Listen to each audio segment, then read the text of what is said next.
Board Member Price should be joining us soon. We are now streaming live on YouTube.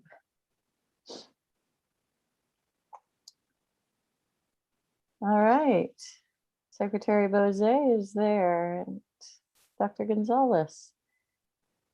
I'll go ahead and call the meeting to order as it is 4:30 on May 6th, 4:31.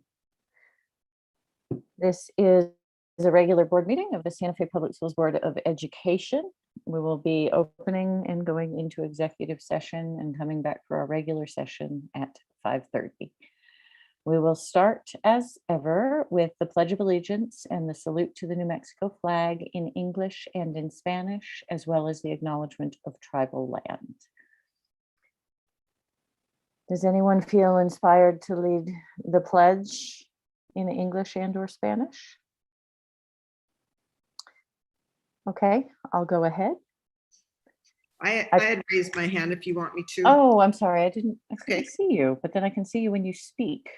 Yeah, and I had my it was on mute, so. Okay. Please go ahead, Dr. Gonzalez. Okay. I pledge allegiance to the flag of the United States of America and to the republic for which it stands, one nation, under God, indivisible, with liberty and justice for all. Juro fidelidad a la bandera de los Estados Unidos de América y la república que representa una nación bajo Dios, that's a hard one, indivisible, con libertad y justicia para todos. Gotta see this over here. I salute the flag of the state of New Mexico, the Zia symbol of perfect friendship among united cultures. Saludo la bandera del Estado de Nuevo México, el símbolo Zia de amistad perfecta entre culturas unidas. Thank you very much. And the acknowledgement of tribal land.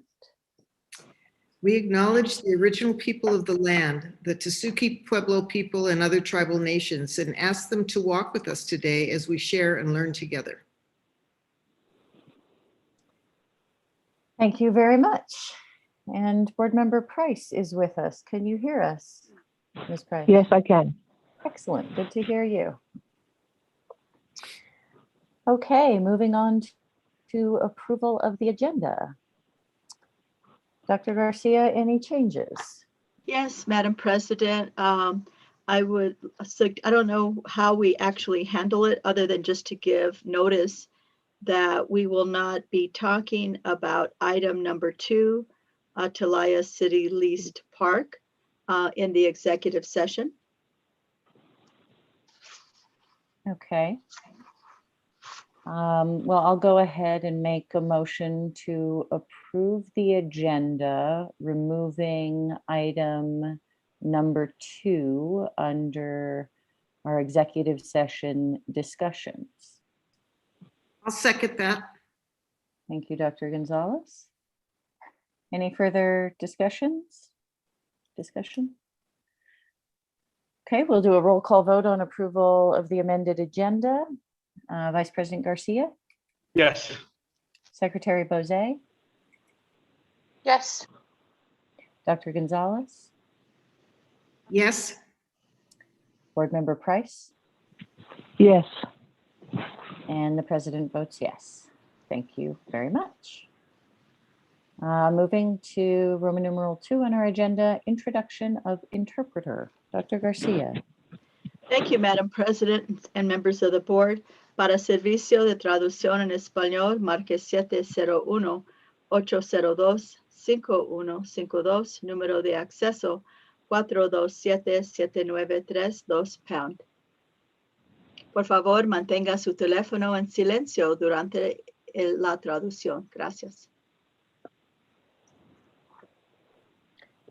Thank you very much. Moving on to item 3, our executive session. Secretary Bose. Madam President, I would like to make a motion to take the Board of Education into executive session where we will discuss collective bargaining and the discussion of purchase, acquisition, or disposal of real property, the Santana easement update, Turquoise Trail lease extension, and First Serve New Mexico property lease. Okay, there's a motion. Is there a second? I second. Thank you, Board Member Price. We'll go ahead and do a roll call vote. We'll start with you this time, Secretary Bozay. Yes. Dr. Gonzalez, Yes. Board Member Price, Yes. Vice President Garcia,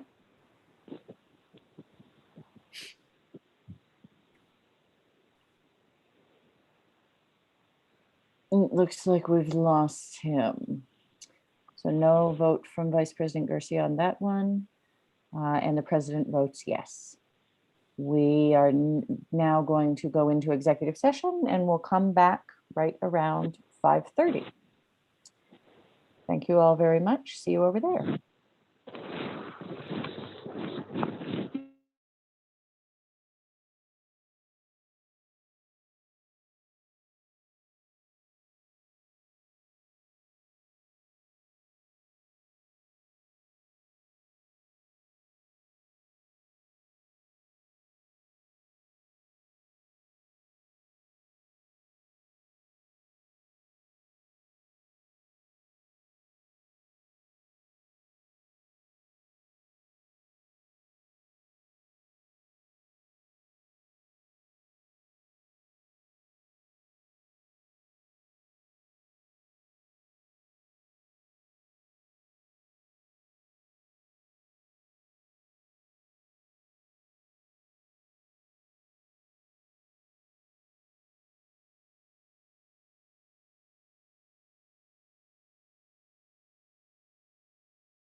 How,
You didn't take a 4-minute break, Dr. Garcia, only a 3-minute break, pretty sure. Thank you so much, Madam President.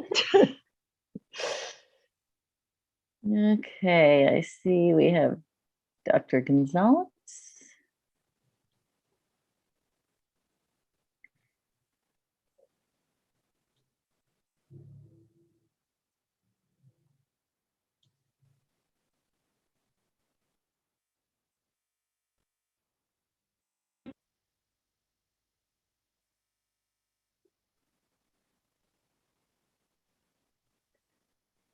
Seems Board Member Price is also with us.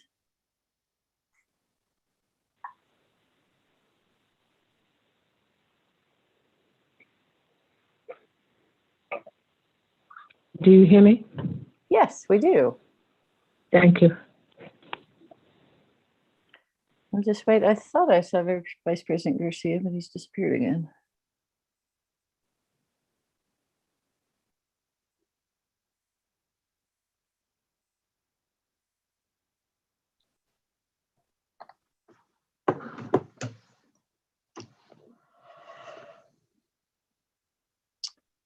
Okay, well, it's 5:46 and we have a quorum. Oh, I'm hoping Sarah will get back. But we're not live yet, I guess. Yes, we are. We're always live when we come back. Okay.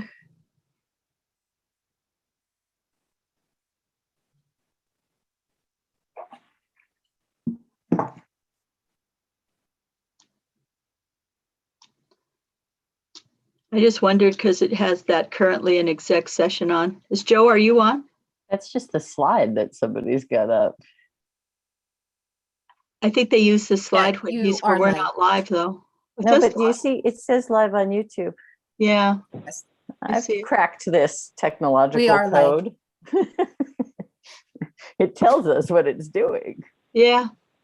Okay, forgive And me, what- as everybody knows, I'm punchy tonight. And let's remember that any mic is a live mic. That's right. Any mic is a live mic, and And that's Any- why I don't believe he didn't know that he was being heard.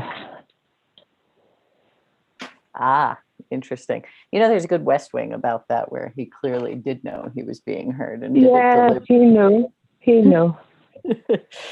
Okay, we now have Secretary Bozé. So, Secretary Bozé, you want to bring us back from executive session, please?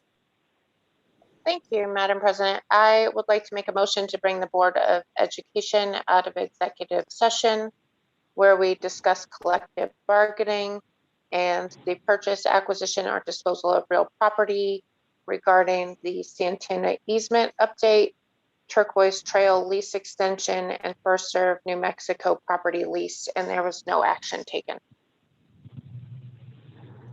Thank you very much, Secretary Bozé. I'll second that. Thank you, Dr. Gonzalez. We will go ahead and do a roll call vote coming out of executive session. Doesn't look like we have Vice President Garcia. I'm not seeing you, Vice President Garcia. Please speak up, but your name is not on the list. Okay, Secretary Bozé, your vote. Yes. Dr. Gonzalez, Yes. Board Member Price, Yes. and the President votes yes. We are out of executive session. We hope to have Vice President Garcia join us soon. Moving on, we now are on Roman numeral 4 on our agenda, the school board showcase, starting with item A, El Camino Real Guitar Ensemble. Dr. Garcia. Thank you, Madam President, members of the board. April Pickerel, our music coordinator, are you here to introduce our presentation this evening? Yes, I'm here. I don't know why my camera's not working, but I'm here. Good Take it evening. away. Tonight I present Justin Cruz, a guitar, general music, and high needs music teacher currently serving at El Camino Real Academy. The multi-level guitar program he directs at El Camino Real focuses on a multi-genre approach with roots in classical technique while incorporating popular styles of music as well as world music. The El Camino Real Academy Guitar Ensemble, most recently, pre-pandemic, received a superior rating at the District Guitar Festival. Justin holds a bachelor's degree in music education, a bachelor's degree in arts, and a master's degree in music education from Florida State University. His professional experience includes teaching every level of music from kindergarten to college, giving clinics at Florida and New Mexico All-State Conferences, and founding and directing the Modern Guitar Ensemble of Florida State University in 2016. He is married to another music educator, and both of them perform throughout New Mexico in their band name, We Make Fire. Please enjoy this performance of the El Camino Real Guitar Ensemble. And why is my video not working? There it is. All right.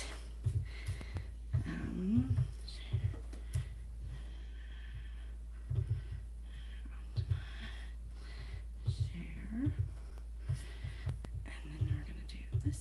And then we're going to do this.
That is very excellent. I like the credits too. Thank you. Thank you very much. Is there anybody here to speak to this item? That was really wonderful. Madam President, that was great. I really enjoyed that. Okay, well, thank you very much for sharing that with us. It was really fun. Next, we have EJ Martinez. Madam President, really quick for me, please. Go ahead. You're back. Great job. That's the song. Some people know that song. I know Mrs. Noel knows the song. And so great song and great musicians and a great job, students. Very good job. Thank you, Madam President. Thank you. Thank you, Vice President Garcia. Okay, next up we have EJ Martinez, Arts Integration Approach to Teaching and Learning. Dr. Garcia. Thank you, Madam President, members of the board. Ms. Vanessa Romero, Associate Superintendent, will be announcing this program tonight. Good evening, President Noble, members of the board, Superintendent Garcia. It is my pleasure to introduce Ms. Georgia Baca, Principal of EJ Martinez, and their arts integration in their curriculum at the school. So go ahead, Georgia. Welcome. Good evening, school board, president, members of the board, and Superintendent Dr. Garcia. I want to thank you so much for inviting EJ Martinez to showcase the fruitful partnership that we have with the ALTO program. Our students have had the opportunity to engage creatively and constructively to demonstrate their understanding through various art forms. So with me today, I'm joined by Charles Gamble. He's the Santa Fe Opera Alto Manager. Randy Badron, he's an alto consultant.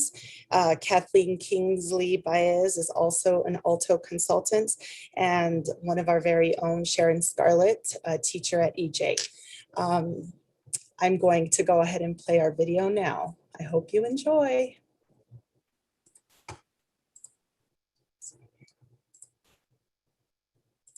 Learning through opera program is part. Hi there, my name is Georgia Baca, Principal of EJ Martinez, and I'm super excited to allow you all to hear a little bit about our evolving partnership with the ALTO program. I'm Charles Gamble from the Santa Fe Opera.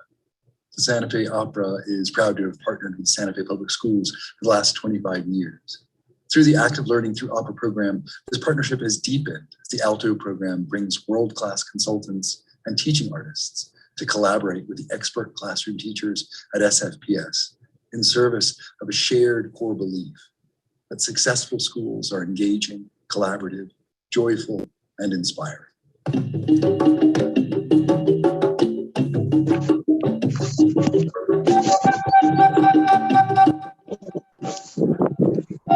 Pray. You open your whole self to sky, to earth,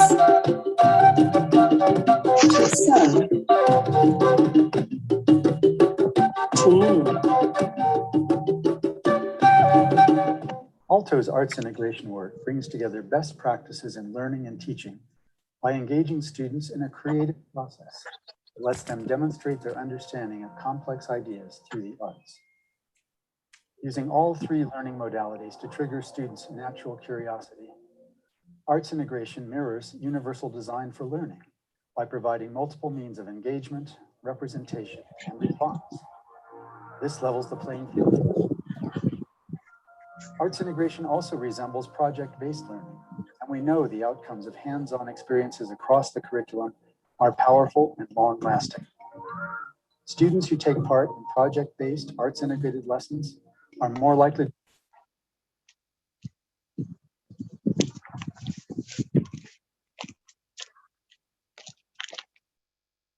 Sorry, I don't know why it's buffering. Oh, the internet.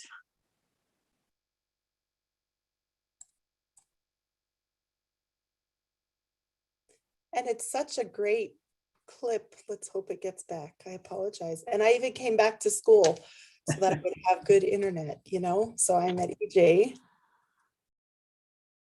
You know what, Ms. Baca, if it continues to have problems, though, we can also send the link to the board so they can watch it. We also can have it on the website.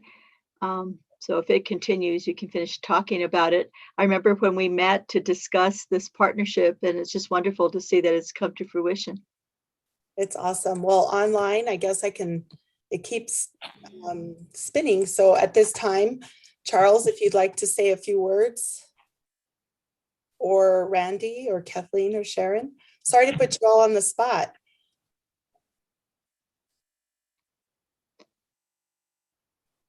While they're thinking about this, what they'd like to say, I want to say that when we talked about this program, we really wanted to make EJ Martinez, when we were talking about reinvention, just right pre the pandemic, about having this as a magnet, as a focus of arts integration, as we attract other students back into the Santa Fe Public Schools. And very excited to see how this program has grown, and I think is another example of Santa Fe Public Schools continuing in its reinvention efforts. This level the playing field for all learners. Arts integration also resembles project-based learning, and we know the outcomes of hands-on experiences across the curriculum are powerful and long-lasting. Students who take part in project-based arts integrated lessons are more likely to be self-confident, innovative, and empathetic citizens who reflect the beliefs and goals of the Santa Fe Public Schools. Alto aims to reach all students with an energetic and fun way to go deeper into curriculum through the creative process in the arts. At EJ Martinez, students see their classroom teachers collaborating with Alto teaching artists to craft a provocative expedition that ignites curiosity for family and for place, and invites reflection and a meaningful creative response.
EJ Martinez, and some things I like about the program is that it opens up opportunities to do things that you may not know about. Like one time there was water and many other forms of light and so much more. We also did some cool poetry and we also did some dances. It opens up your imagination and makes you think I could do a lot more with my body. It helps you relieve stress, so if you're having a bad day, then do some cool art or some choreography. And it also is great entertainment during quarantine. It also gives you cool books to read and a lot of cool art projects, such as books, Blessing Ultima or Under the Cottonwood Tree. I love seeing the voluntary teacher collaboration that takes place when planning lessons and specific experiences for students, which has fostered a love for learning and obvious student interest, excitement, and engagement. I would like to give a special thanks to the teachers that are open-minded and willing to allow their students to learn and express what they have learned in very creative ways. Hi, my name is Adrian and I go to EJ Martinez. And one thing that I really liked about the Alto program was like the ephemera art with Miss Jessie. The endless support that Kathleen, Randy, Charles, and all of the visiting artists have given to the EJ teaching and learning community is priceless. Thank you. All I just want to say is, yeah, thank you.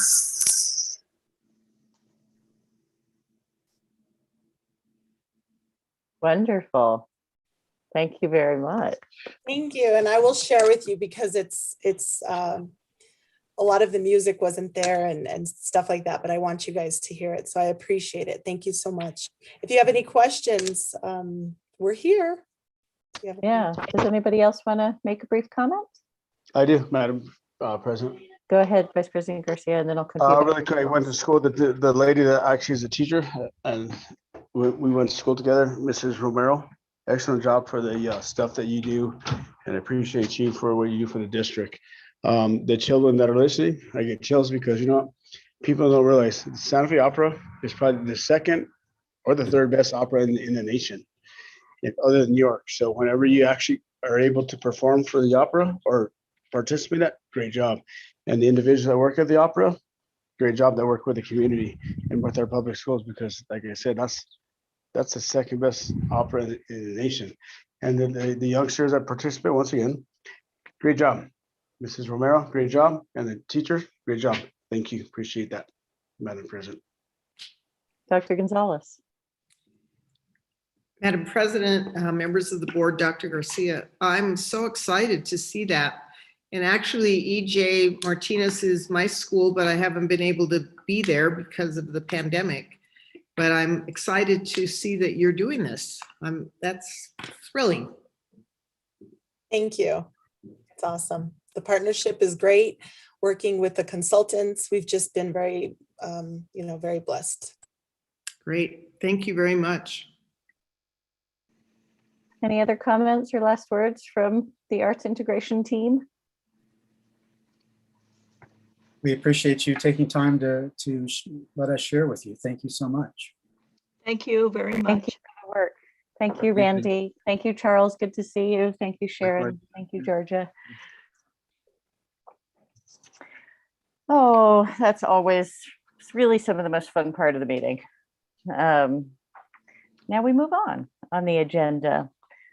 We have Roman numeral 5, the union update next. And I did see Grace Mayer, president of NEA Santa Fe, had joined us. Yes. I think with the Grace Mayer original behind her. Welcome, Ms. Mayer. Yeah. Good evening. Tonight, in my NEA Santa Fe union update, we would like to thank Dr. Garcia for being an exceptional superintendent of Santa Fe Public Schools for the past 5 years. You have brought our community and our educators through very turbulent times. Your work ethic, professionalism, creativity, and compassion and leadership pushed us to persevere and tackle difficult circumstances with purpose and determination. Never folding in defeat, but rather resolute and decisive. Always working collaboratively with employees to push for higher wages, improved working conditions that support teaching, and most importantly, student learning and academic achievement. You have embraced creativity and independent thinking in ways that celebrate our knowledge and our diversity as a community and as professionals. We couldn't have asked for a more experienced, knowledgeable superintendent than we found in you, twice. We have board member Lorraine Price to thank for having the good sense to ask you to come back to Santa Fe after being the New Mexico Secretary of Education. Often folks around the state point out the unique relationship between NEA Santa Fe and Dr. Garcia. This is not common among management and union presidents. I believe it is because not only do we have mutual respect for each other, but we both have big hearts and are creative problem solvers. The Santa Fe community and our district appreciates and celebrates the fine and performing arts, and we have always had a kindred spirit in Dr. Garcia. Dr. Garcia has shown us through her actions that she has always been invested in teachers and staff, willing to roll up her sleeves and work alongside us to get the job done. No job is insignificant. All work has dignity and purpose. She understands this and all our employees' perspectives in ways that other superintendents have failed to do.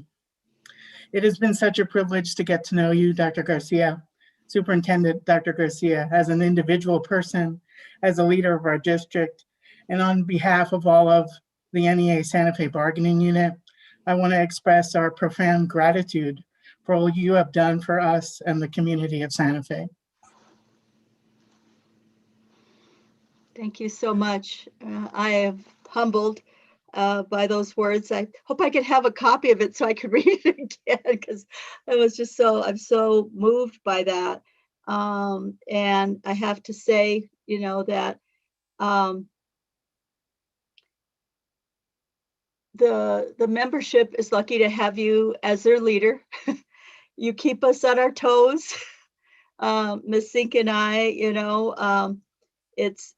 you bring great solutions. You challenge our thinking, and you do right by your membership. And I've started off as a substitute teacher, but I really do believe in collective bargaining and that unions play an important role, and that, we have to honor it. There's sometimes things I don't like, in terms of management, but, we have to follow it. It's not up to our own personal beliefs, but in my heart, I believe that collective bargaining is very important, and that you all play an important role. All boats rise as you work to improve salaries and to get it more competitive, so that we can attract and retain the best and the brightest, because our kids deserve that. So thank you for your leadership. It's been a hell of a ride. I'm a frustrated artist, so it's been wonderful sometimes talking and getting encouragement from Ms. Mayer. See, kids, she also helps teach the superintendent that, I need to take time to make art. So I hope that I will have time. And it's been wonderful to get to know you and your members. And it's been my honor to serve. But thank you for your generous comments tonight. It means the world to me. And I know that when labor and management can work together, and you can support each other's interests, it's better for everyone. And so thank you for working with us. And thank you for being a strong advocate. And thank you for keeping us on our toes. Appreciate it. Thank you. We're going to miss you, Dr. Garcia. Gonna miss you guys too. Thank you so much. That was very lovely. Really wonderful. Thank you. Moving on. Roman numeral 6 on our agenda is public forum. Dr. Garcia. Thank you, Madam President. That took me by surprise. Thank you, Madam President, members of the board. Mr. Donarski, what do we have for public forum tonight? Good evening, board president, members of the board, Superintendent Garcia. There are 0 people signed up for public forum comment tonight. All right, thank you. Thank you very much, Mr. Donarski. Roman numeral 7, board announcements and follow-up. Are there any board announcements at this stage? Madam President, I have a couple of comments. Go ahead. Grace, the president, thank you for doing what you do, because that's like, you all do an excellent job. You guys have passion for the job, and thank you for recognizing Dr. Garcia, because she does an excellent job. I was at a conference, God, it's already been 2 or 3 years ago, and this man told me, let me tell you something, Rudy. What? He said, you do have probably the best superintendent in the state of New Mexico. I said, really? He said, yep, yeah, you do. Great. But Grace, thank you for what you do, for taking care of the unions and so on and so forth, and for all your teachers. Dr. Garcia, 2 years ago, we went to go to a third grade class, and oh my God, to see those kids have them line up to go to go play outside. I was like, oh, really? This is what they deal with this stuff? She said, yes. I said, wow. But thank you, Grace, for bringing that from the union, as well as because, Dr. Garcia and her team, then is Sink and everybody else down the road that are leaving, which breaks my heart. But thank you for having the passion for what y'all do for our children. Appreciate that. Thank you, Madam President. Thank you. Other board announcements? Okay, moving swiftly along, we are at Roman numeral 8 on the agenda, superintendent announcements and follow-up. Everybody pay attention. This is always where a lot of the big news comes. Madam President, I Yes, want Dr. Gonzalez. last week, all the books that we got from the Molina Foundation were delivered to the schools. And I think everybody was really happy, and the kids are going to have books for the summer. So we're excited about that. Wonderful. That's great to hear.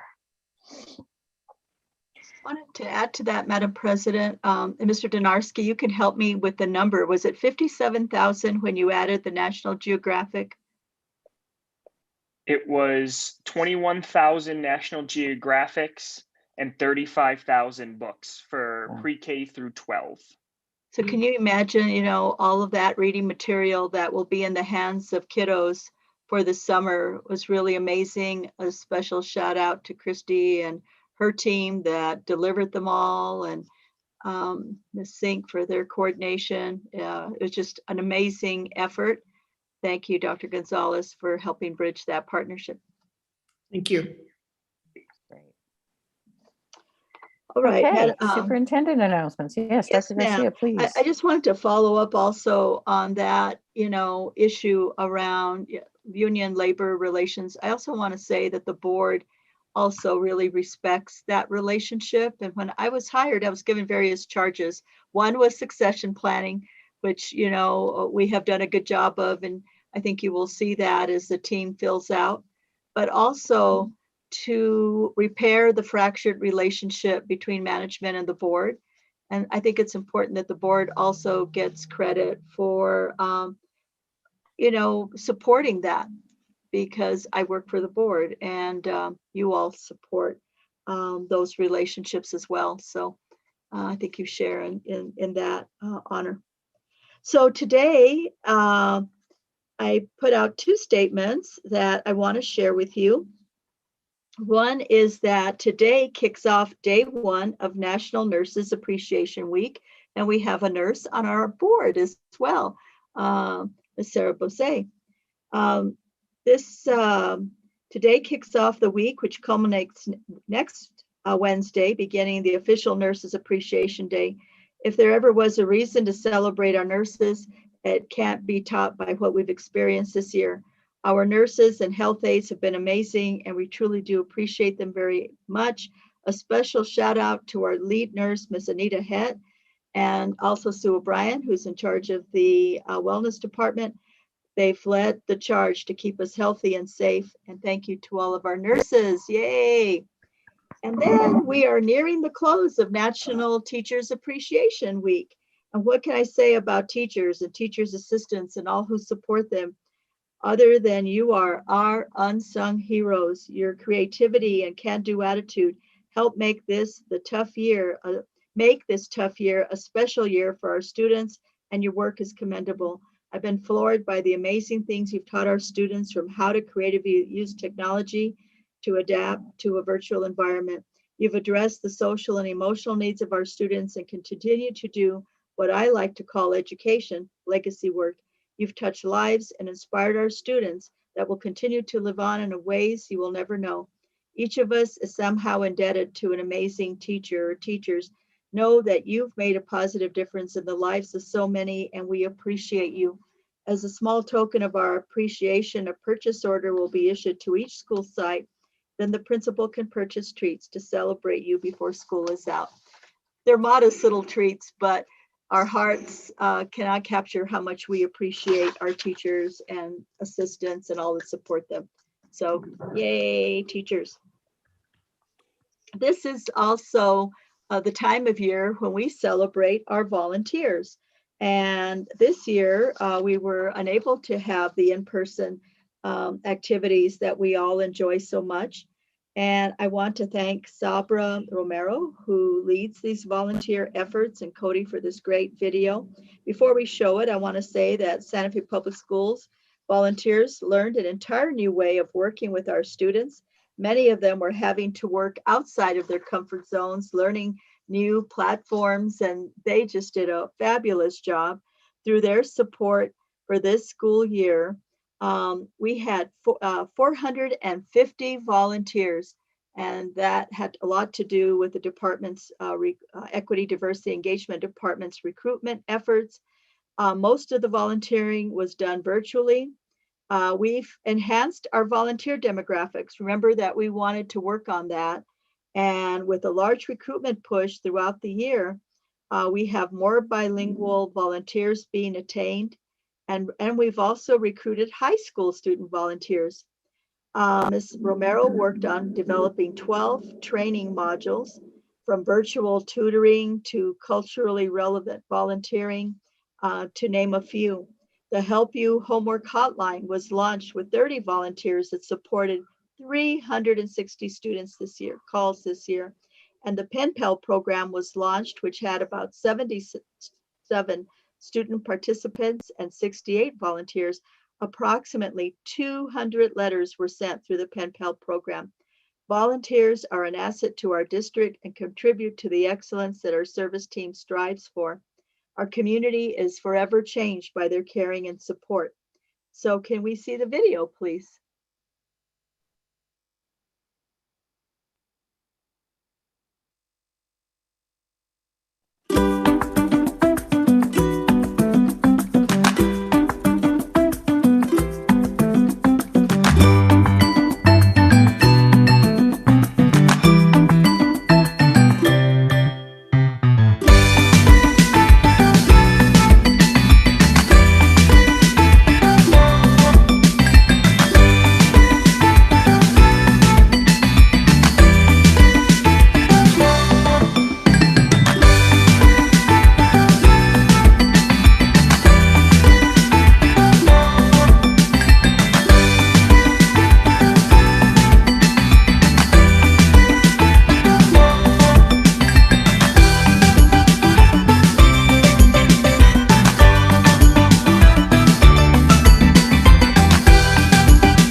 That was great.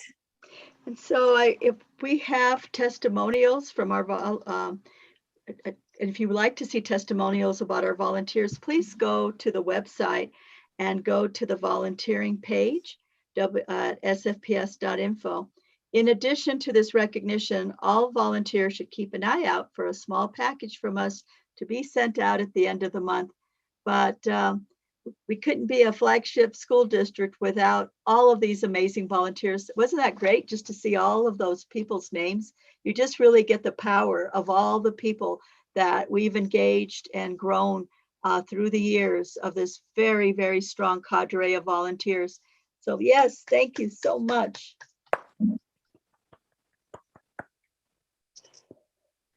And then I'd like to recognize Jordan Ortega.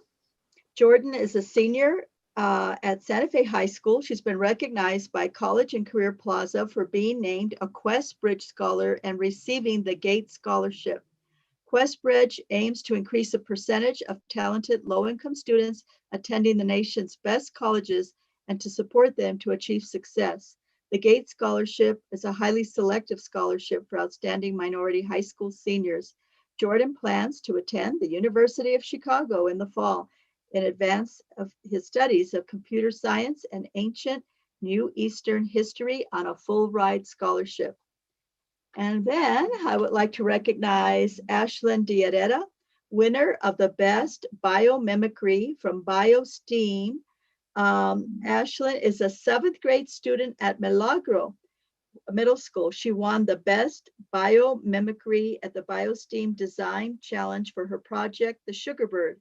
For the challenge, students were asked to use biomimicry to design an imaginative biomachine that explored the topic of biodiversity loss and pollinator decline, and it's important to our community, our food security, and the health of our planet.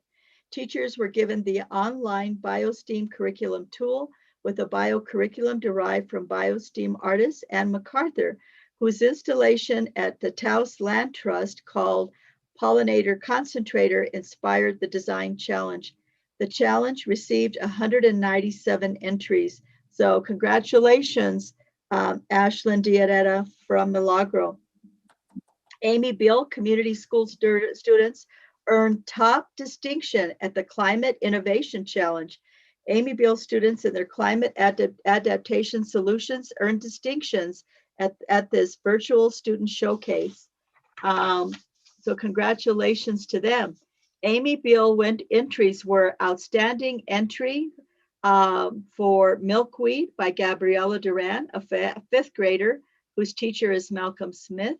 Outstanding entry group project for Trailblazers and Water Harvesters by 4th graders Seth Abes, Jameson A. Jaden Varela, Gianna Bertola, Symphony G, Dominic Gonzalez, Colton Hubbard, Maya Padilla, Eli Peach, Natalie G, Aubrey Rosetta, Noah Senna, Jacob Sullivan, Perseus Tapia, Austin T, Sienna Valentino, and Mercedes Lujan Villalaba, whose teacher is Tara Dayton. Best Style Film Video for Unnamed by Madeline Jefferson, a 5th grader whose teacher is Malcolm Smith. This program cultivates students, leaders who can think innovatively and communicate effectively about adapting to our climate change. In its 2nd year, 435 students from around the Southwest submitted 155 projects. So congratulations, all you students from Amy Beal. Cami Romero, Santa Fe Public Schools digital learning coach, key speaker at Education Week webinar. Ms. Romero is a digital coach and Santa Fe Public Schools Bright Star was one of 3 speakers at Ed Week webinar, April 15th, entitled What's Ahead for Hybrid Learning, Putting Best Practices in Motion. This webinar was moderated by Kevin Bushweller, Assistant Managing Editor and Director of Education for Ed Week. We're very proud to have had Santa Fe Public Schools represented. I also would like to recognize Myrna Barbie Lee, having an article published in NASN School Nurse. This is a big deal to be published in this particular journal. School Nursing in a Pandemic, Striving for Excellence in Santa Fe Public Schools was published on April 13th in the National Association of School Nurses journal. Ms. Barbie Lee is a nationally certified school nurse since 2017 and has been a school nurse with our district since 2014. As noted in the abstract of the article, she talked about all of the different challenges that school nurses must face and how nurses have been activists for their students.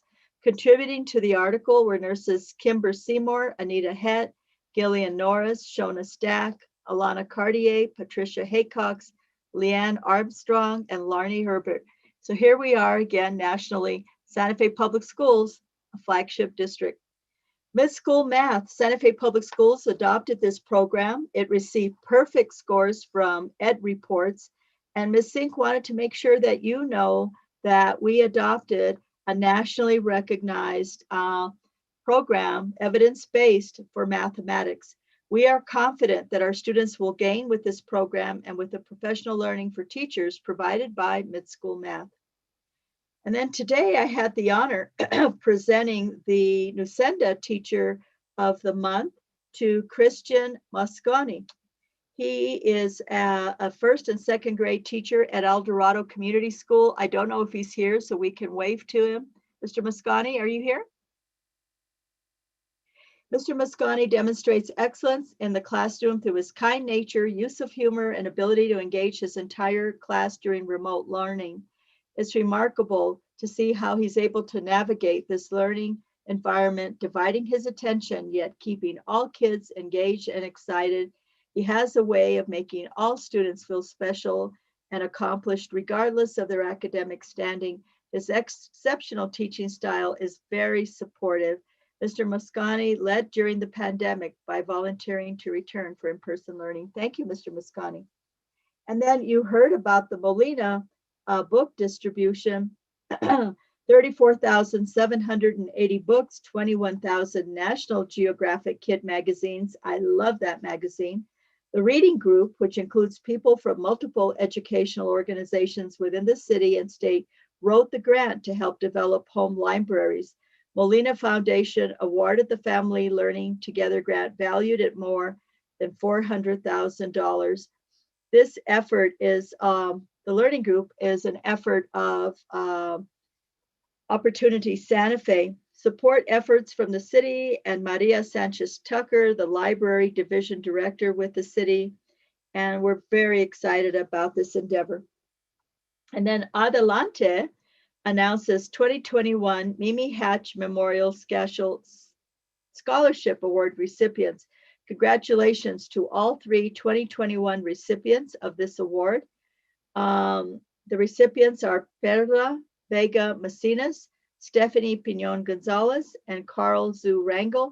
Each student has shown exemplary work in school and has been chosen to receive a $5,000 scholarship and a new laptop to aid them in their post-secondary education plans. The Mimi Hatch Memorial Scholarship is given annually to a group of select seniors in our Adelante program who demonstrate superior academic achievement through their educational career. We're very excited about this award. And wait, there's more. Capitol High School takes the Supercomputing Challenge honors. Capitol High School, Hansel Chavez, his project, UnCAPTCHA, A1 recognition of distorted text and images. That's awesome. Was awarded the Cybersecurity Award in the Supercomputing Challenge's April 27th award ceremony. Team members, in addition to Hansel, included Jonathan Garcia, Manuel Bojarquez, and Isel Aragon. The team's teacher and sponsor were Irina Cislarou, science teacher, and Barbara Tetritz, computer science teacher. Ms. Tetritz received yet another award, the Teacher Appreciation Award. Dr. Tom Ryan was featured in EdTech article, Is Virtual Learning Here to Stay for K-12? Dr. Ryan, Chief Information and Strategy Officer, was featured in the April 26th edition of EdTech. In the article, Is Virtual Learning Here to Stay? Dr. Ryan told EdTech that he understands the need for continual virtual education, saying, we're seeing some kids who are extremely successful in the remote environment. There were lots of kids who weren't successful in face-to-face model, and all of a sudden we figured out how to personalize instruction. Dr. Alicia Ayala, selected as K-8 Teacher of the Year for the 2021 New Mexico Excellence in STEM Award. Dr. Alicia Ayala, a third grade dual language teacher at El Camino Real Academy, has been selected as the K-8 Teacher of the Year. The awards are sponsored by the Air Force Research Laboratory, New Mexico, a leader in the nation's laser, optical, and space supremacy technologies, to recognize remarkable things occurring in science, technology, engineering, and math education. Dr. Ayala will receive $1,500 and will be honored at an award ceremony on June 10th. And lastly, I have 3 more retirements that I want to recognize for their outstanding service to the Santa Fe Public Schools. Associate Superintendent Debbie Rial and Dr. James Suhan are both retiring. I believe this is their first retirement. I've told them they're not done yet. Take a year and rest. They're still babies, but we want to thank them for their tremendous support and their contributions to public education. And then last but not least, Dr. Tom Ryan, I don't know if this is his second or third retirement, is retiring from his position as our Chief Information Officer and Strategy Officer, who has done a lot to advance our digital learning efforts and has brought a lot of national recognition to the Santa Fe Public Schools.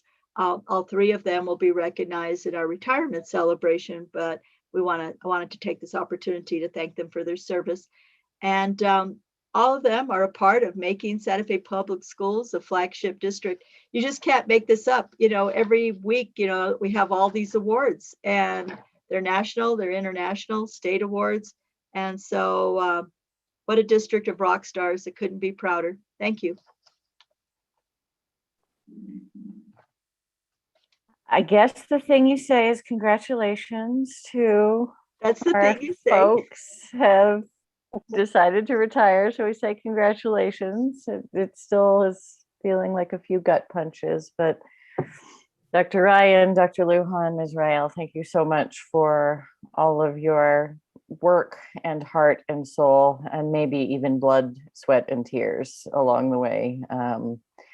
It really isn't an accident that we have so much state and national recognition and leadership, and all of you have been an incredibly important part of that. And we thank you. We thank you for your service, and congratulations on the big life moment, whether first or second or third, however it is. But the decision to retire and, you know, maybe take some time for yourself to work less hard is a big one, and wish you the best. I also want to thank them for developing talent and mentoring and supporting the team that follows. And they've all done a great job with that. So kudos to them for all their work and for saying, yeah, you know, for saying yes and being on the team. I couldn't be more grateful. Yeah. Madam President. Yes, Secretary Bazay. Thank you, Dr. Garcia. I just wanted to say quickly, another congratulations to Mr. Moscone from El Dorado Community School. My 10-year-old had Mr. Moscone in 1st and 2nd grade, and he really sparked a love for learning in her. He's incredibly engaging and meets kids wherever they are, and just grabs them with whatever bugs or rocks or lizards or whatever thing it is they think is cool. And, you know, that's really a wonderful foundation for kids. And so, yes, all of our teachers are wonderful, but big kudos to Mr. Moscone this month.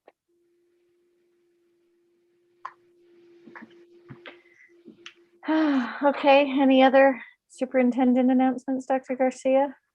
I just received hot off the press that I needed to add the Community Foundation's reading group paid for the trucks for moving and distribution. Dakota Goldberg developed the delivering plan for these thousands of books, which was no easy task. And there was a press release issued to thank the Molina Group and the reading group. Yes. Actually, the Molina Foundation. So Excellent. that's it. I'm We're done. very grateful. Very grateful. Well, I'm pretty not sure you're not done yet. Retirement I'm not. announcement or no. We've got miles to go before we sleep. Moving on our agenda to item 9, we are on presentations, and we start with item A, the FY22 operational budget update. Dr. Right. Garcia. And Madam President, we're going to make this brief. Mr. Martinez and I and team have been working.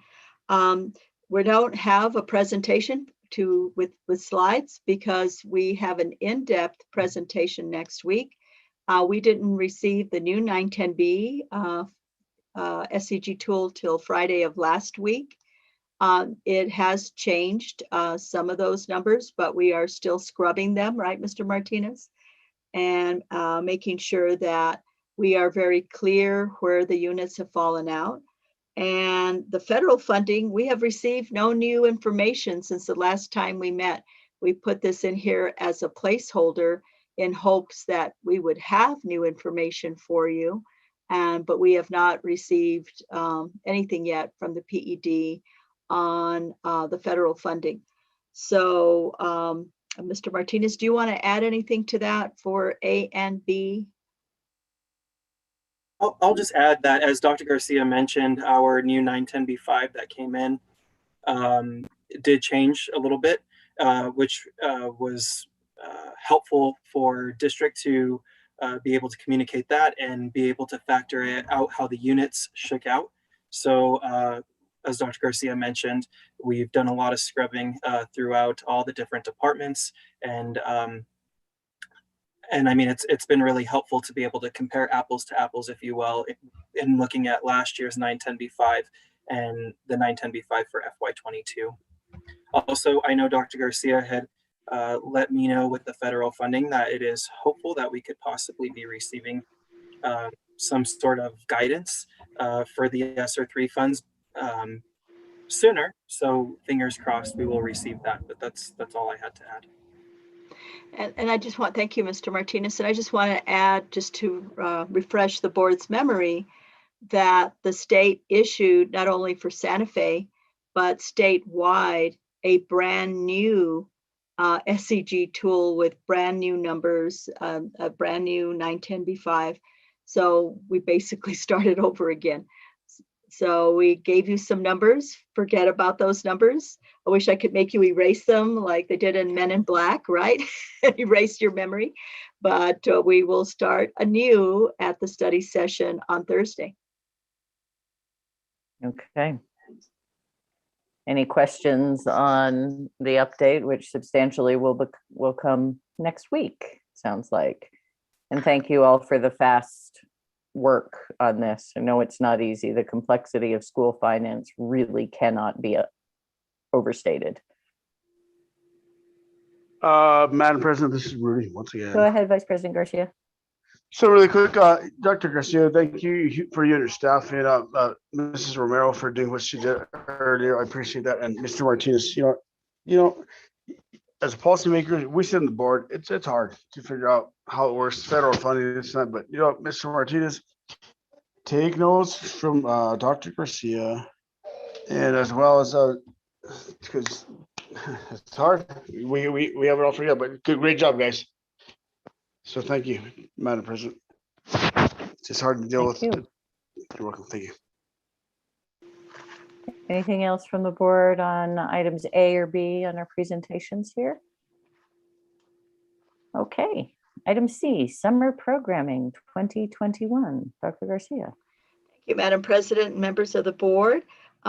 This evening, our Deputy Superintendent, Linda Sink, will be making this presentation. Ms. Sink. Are we going to start announcing reverse retirements? We could possibly. No, Ms. Sink, are you rescinding your retirement? No, no, we're making a resolution that we're gonna pass everybody's rescinding their retirement. Yeah.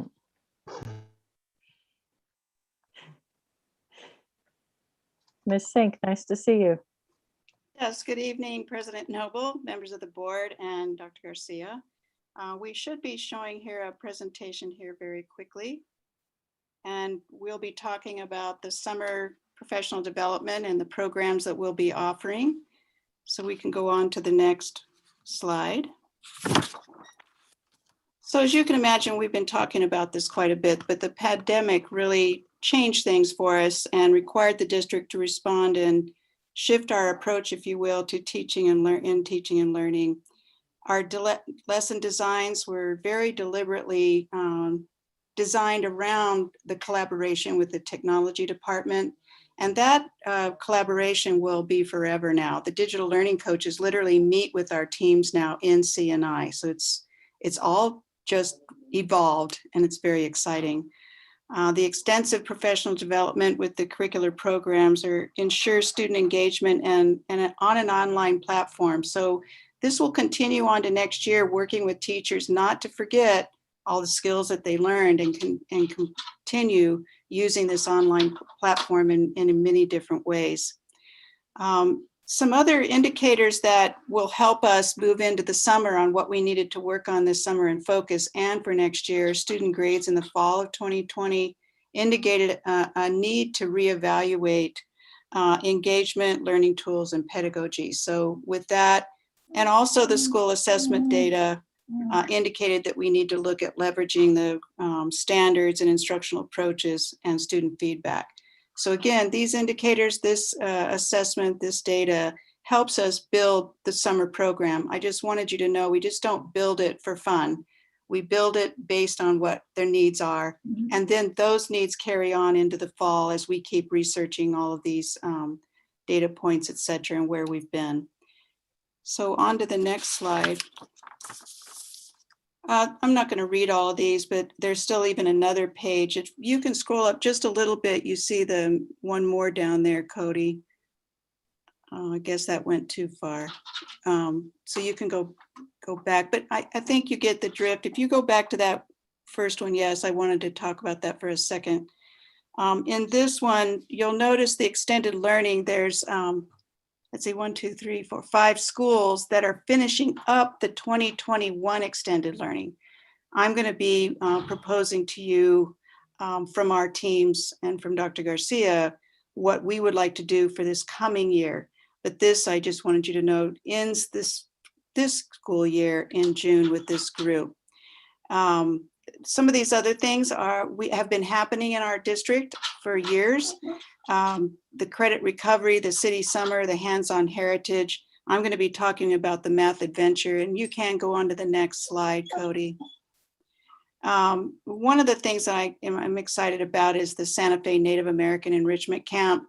I think it'd be nice for Nancy to come and speak sometime to you all. It is amazing the things that she does. She is a jewel. And I want to leave here with that said, because I don't think we've recognized her enough in all that she does. And that's my fault. I take blame for that because I guess because I've just gotten to know her better as a director, I've been able to be with her more often and talk with her more often. So she's just wonderful. The other person in the Scrub Club is the other thing that's just amazing. And I again want to thank Stephanie Gourlay-Leba. She's another jewel in this district and does such a fantastic job with the Scrub Club. We've always had extended school year, but Julie Lucero makes sure that this is up and running and run well. So I applaud her as well. The one you can't see is the Nusenda financial literacy class. It's a collaboration with Nusenda. They pay the money for the curriculum. So that's what's so amazing about that. And it's great curriculum. I worked with that group, gosh, now 2 or 3 years ago. So we've been using that curriculum now for quite a while. That just gives you a flavor, but I want to give you a little bit more detail on something new. And if you go to the next slide. Now this looks like a strange slide and my boss is probably going, what kind of slide is that? Well, what we wanted to do and what I wanted to do is literally show you the flyer that's going to be going to all our families and to our schools, our principals, to get the flyers to our families. And what this hopefully will do will encourage them to get their kids to attend this, if you will, summer school. But this is like no other summer school. This is going to be exciting. This program came out of support from actually the U.S. Department of Education, paid for working on this program with our group and with the mid-school math people. So it's really going to be fun. I'm going to show you a real quick video in a minute, but basically it's a fate and fortune spice trade on the high seas. It's set in the spice trade of the 1600s. Fate and fortune engages students in an epic adventure. And students, so to get to the serious part, the students will construct expressions and equations by applying fundamental algebraic logic in context of the game. So if you looked at, remember when you had to learn 2x plus 3x equals something or other, all those functions, remember? Did you ever wonder why you were doing that? These kids are actually going to learn how to build their functions to create this trip, their own functions, and understand and have a true understanding of what functions are all about, algebraic functions. I wish I would have had that because I never really understood it myself. So at any rate, Cody, if you're ready, I want to show a real short video here, because this is the first time I've ever in my life seen something so cool for math.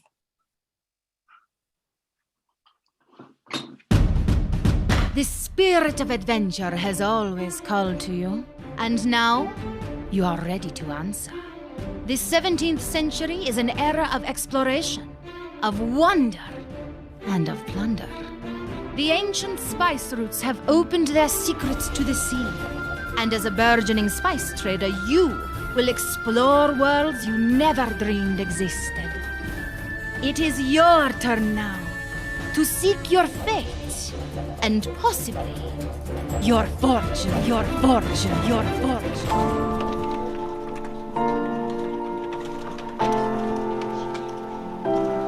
Algebra 1 is the most failed course in middle school, in high school, and in college. I'm not really sure what a function is, to be honest.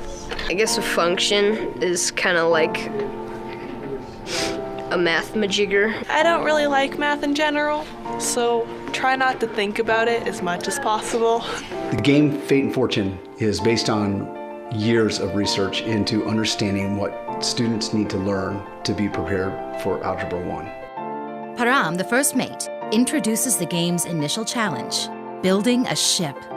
Students may choose the type of ship, number of cannons, and number of rectangular and triangular sails, but they have a limited budget. Rather than compute each variation, students create a function that does the calculations for them. This function is used repeatedly during ship upgrades that occur as the student's spice trading company grows. In Fate and Fortune, the game anchors the concept of a function into a reality that the students can understand, and the system handles the computation for them, much in the same way that we might develop a function and use that in an Excel spreadsheet. F is the amount of lumber in board feet, and each board foot is half a shilling. We can make a function out of that.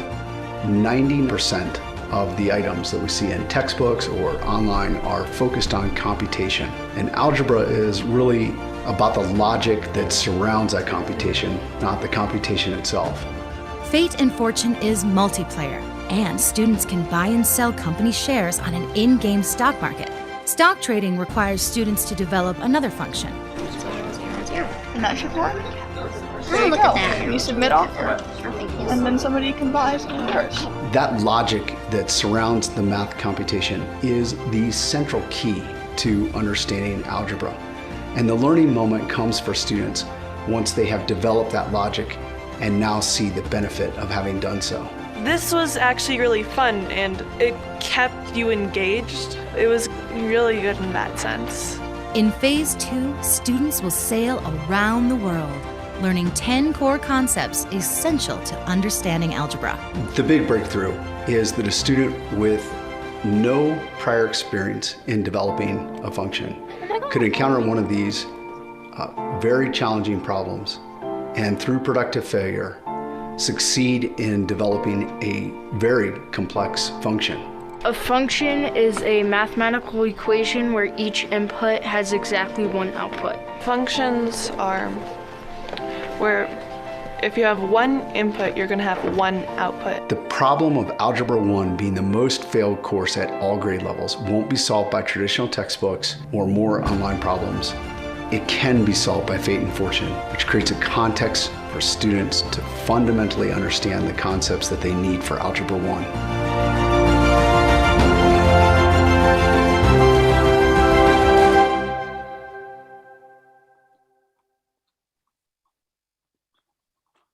As you know, can you all hear me all right?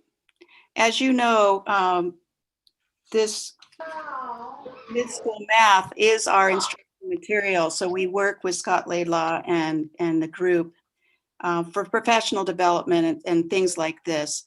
So this is going to be called, wow, where math and adventure collide. So I think it's going to be fun. It'll be different. We'll see if kids really sign up for it. We've got spots for at least 80 students. We're hiring teachers to help teach it. And the one difference that you didn't see as much of in here that I really asked, and the person that's kind of running this whole thing is Peter McWayne, our now executive director for CNI. We definitely want to have collaboration with the kids, so they'll get to work together, not alone in this, but together. So it's going to be exciting. We'll let you know how it goes. We'll video some of that work. And I wanted to add, great job, Ms. Sink and your team, Vanessa and Peter and Melissa Lomax and the whole team over at CNI. But as we work with data and looking at, the data that we have that Suchent also produces, when we looked even this year, as I've told you, there's no surprises. We know we see that dip in 8th grade math. We see that dip going into 9th grade. And we hope that this can really be something that will catch on and motivate students. But if we can crack that nut of having more kids be successful in Algebra 1, we're on our way. And it's such a gateway mathematics, right? Or, to be able to move forward. And this mid-school math curriculum was actually developed in Taos, but it is an evidence-based, a nationally evidence-based. And Ms. Sink asked me if I would make sure I mentioned that in my announcements, which I did. But the teamwork over in CNI to get this going, and now Cody, you're going to have to do your best to help us get this out, and maybe got to get this out on TikTok and Instagram and other places where students are paying attention, because we want them to sign up. And so I just couldn't, I can't wait to see the results. This is so hard for us to let go, right, Linda? It's just like, wait, no, we're going to get this thing done. But it's just so exciting. It's just so exciting. And I hopefully this will grow, and that we'll have hundreds of students wanting to take this, because it's only a 2-week course to get those fundamentals, isn't it? 3 weeks. Oh, no, 3 weeks? Yes. Yeah, well, that's still not like giving up your whole summer, right? So super exciting. And so we're not finished yet. I have my favorite. Oh, that's right. Well, do you want to take any questions on this part? Okay. We have Vanessa Romero will be coming on with a couple more slides. Any questions at this point? That was very exciting. I'm all fired up. I am too. I wish we could take it, right? Yeah. Seriously. I think it'd be fun. Mm-hmm. All right. It sounds like we can go on, please. Well, Associate Superintendent Romero, you're on. Thank you, President Noble, members of the board, Superintendent Garcia. As Linda mentioned earlier, this past year made us take a hard look at feedback that we're providing students based on the standards and student engagement. And that's kind of pushed us this spring semester and into the summer with some of the work. And so we're currently partnering with American Alliance for Innovative Systems to build district and site capacity in teaching and learning. We want to take best practices from our virtual learning understanding site data to drive our instruction, and of course, providing authentic feedback on the mastery of skills and standards. And we've been super excited because during the semester, we've had every principal and teacher leaders participating in work with the American Alliance of Innovative Systems on grading practices and student engagement and providing authentic feedback. And during the summer, we will have a 4-day training, June 1st through 4th, where each school site will be bringing a team of teachers, 5 to 6 teachers, the principal, and we'll be looking at essential standards and success criteria for reading and math instruction. So teachers will be participating in deconstructing the standards, identifying all the sub-skills, and then looking at designing rubrics and exemplars to then take into the fall semester. So it's really exciting work with the goal of hopefully implementing standards-based grading, which is a really huge initiative in the year of 22-23. We realize that we need all next year to look at all content, get buy-in from teachers, a clear understanding of how to look at standards before we would actually implement standards-based grading. So the work is really exciting. Next slide. Thank you, Cody.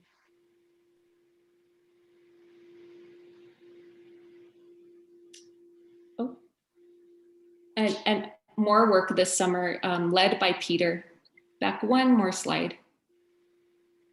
Led by Peter is looking at our current curriculum maps. We currently have maps for our reading and math programs, but also looking at the New Mexico PED has created, it's called an instructional scope, and they've identified anchor standards. So we want to take our curriculum maps, look at their instructional scope, and then of course look at our own instructional materials and make sure that things are aligned. So we'll have teams of teachers working on those curriculum maps. And something new and exciting is creating and designing curriculum maps for music, art, PE, and English language development. So that's also work happening in June. So we're super excited about it. Next slide. Before you go on to that though, I know it's probably, we're just education nerds, so like we're so excited about this, but it is a real big deal. I think like the general public probably doesn't really get why alignment is so important and getting the district to move as a system and being able to get the kind of outcomes that our community expects and that the board expects. It's been a journey. When we think of where we were 5 years ago, with everybody kind of doing their own thing within schools and within, even within a school or even within a grade level within a school in terms of curriculum materials, and being able to get through time this level of alignment and through adoption and more focus on standards and recognizing that your textbook is not the curriculum, it's part of it, but you're really working on standards-based instruction is a huge evolution.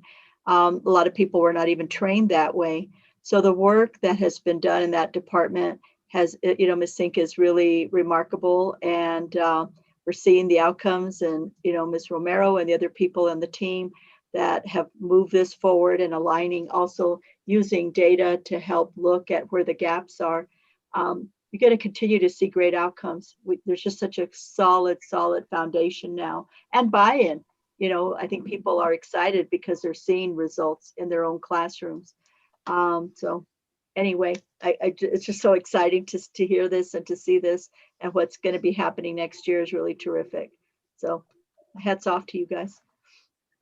And I'll just add to that I can't tell you how excited I am to have seen where we've come in the last 5 years and where this group is going. Vanessa Romero and Peter McWayne as leads in curriculum instruction, moving this district even to more heights in this world of standards, et cetera, and looking at standards-based report cards, especially in elementary. It's really time. And so I'm really happy that we have the leaders that we do, and we're just going to keep getting better and better. It's so exciting, as Dr. Garcia said. So I want to take this last slide. I'll use this slide to talk about extended learning.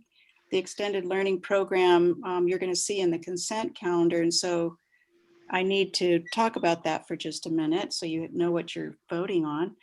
The extended learning program, we're going to allow the district to add 10 days to the 21-22 school year. And we believe this is especially important because of the possible learning loss for students. Really difficult to know how much for each student during the 2021 school year. And all students will be required to attend the 10 days and attendance will be taken. So I think people need to truly understand that teachers will be paid for the extra days, the extra 10 days. And I did work with the union in this regard. And so she is definitely on board and understands that we need to do this for our district and our kids. It's literally for 1 year. We'll decide year by year after that. I'm sure the legislature will too on what they want to do each year. But I made sure that Grace understood that this is this year and we'll decide each year where we're going. So what we had to do and why we had to redo the calendar, relook at it, was because we've got to add 10 days. And we were reluctant to add days at the end of the school year. I have a lot of experience of adding days to an end of a school year working at a large district when we had snow days here and there. We would add them to the end of the year, which was horrible because they didn't turn out to be good instructional days, right? So Dr. Garcia always thinks I'm a wizard on the calendar, but I think we have a new wizard. And even though he's Mr. Superintendent next year, I think he'll still come back and work on this calendar because it's actually kind of fun, but it does take time and it's very serious. So what we did is, if you look, we pushed in August. Basically, we pushed that week of the 9th where the adults start, and we pushed them up to the first week. So there's your 5 days right off the bat. We started a week early with everything. We did steal one of the days in the first week from the district professional development to give the kids, the students, 1 day. They'll start on that Friday. And what we decided is that when kids start the first day, they're trying to find their classes. It's just a crazy day. They're meeting their teachers. It's an exciting day. So let it be a Friday. I think it's going to be fine. And then they'll get serious on Monday and get to work. We took out a vacation day in October, one in September, and one in April. Again, I went through this new calendar with the union. And by doing that, and there's another day added into May at the end, yet we still ended before Memorial Weekend by doing all of that. So I feel like it's a really solid calendar. There may not be as many vacation days as people would like, but I think there's certainly more than there has been in the past. We still have the October one that we hadn't always had. We have a September one that we've never had before this year. Let's see, I think those were the new ones. We still have the one in April that we've always had. And by in December. Yeah, and we have by popular demand to keep it at 2 weeks and not more than 2 weeks in December. So, and we still have the week in March. I think it's a really solid calendar. And I think it's really important for our kids to have these extra days. This particular year, I would vote to always have more days, but at least for this year, I would really see this as really imperative. We're not sure where all the kids are. And what I've told my team, that what I hope they do is to have some assessment happening in the first couple of weeks and doing some reteaching just to find out where kids are. Since you have those 10 extra days, why not take advantage of finding out where kids are? We will have the end of year assessment results. So we'll be able to see where we're at, but we know we're going to have new students that weren't assessed. And so we'll do they will do the beginning of the year exam when they come in. But we felt that this was, the legislature put a lot of money into two big options, K-5 plus and extended learning. K-5 plus, you had to do school-wide, 25 days.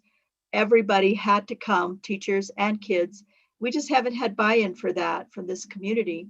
But I would say majority of our schools in years past and last year have participated in extended learning, and because we already have a great deal of professional development built into the calendar, we didn't have to add more days, like, because it requires 5 additional days of professional development, which we have and we get credit for. And then it also provides for enrichment for kids after school. So we're very excited to do this district-wide, and we do think that this will also boost academic outcomes and a lot of extra enrichment that we will get funded for our kiddos after school. So we hope that you will vote for that later in the calendar. But I do call her the wizard because she'll get in there and work on that calendar. But I'm glad Mr. Chavez is up to the game. Yes, he is. Well, thank you very much, everybody. Thank you. That's good stuff and really exciting, some of the progress that has been made and the trail we're blazing in curriculum and instruction.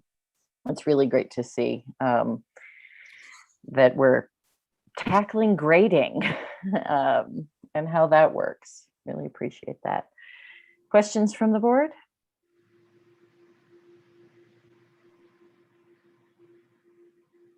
Okay.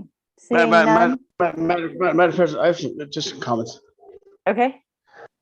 This may be the last time that I talked to Mrs. Sink, and sometimes as a policymaker on the school board, it's very difficult and challenging to do what we need to do. And she's like the secret weapon that works for Dr. Garcia. Yes, and she has a few. Secret weapons that are in it. Like when you watch Snowden, there's some secret weapons in there. But Dr. Garcia, she created a great team, and she has a great team. And Larry, I know you're listening, so Mr. Zink, great job. Thank you.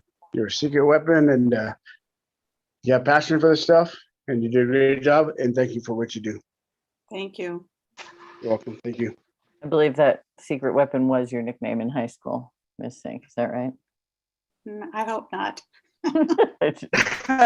Hey, well, see, this hey, was Madam President, secret weapon is like Snowden says, sometimes I get sick and I can't breathe and this and that, but there's some secret weapons going on there.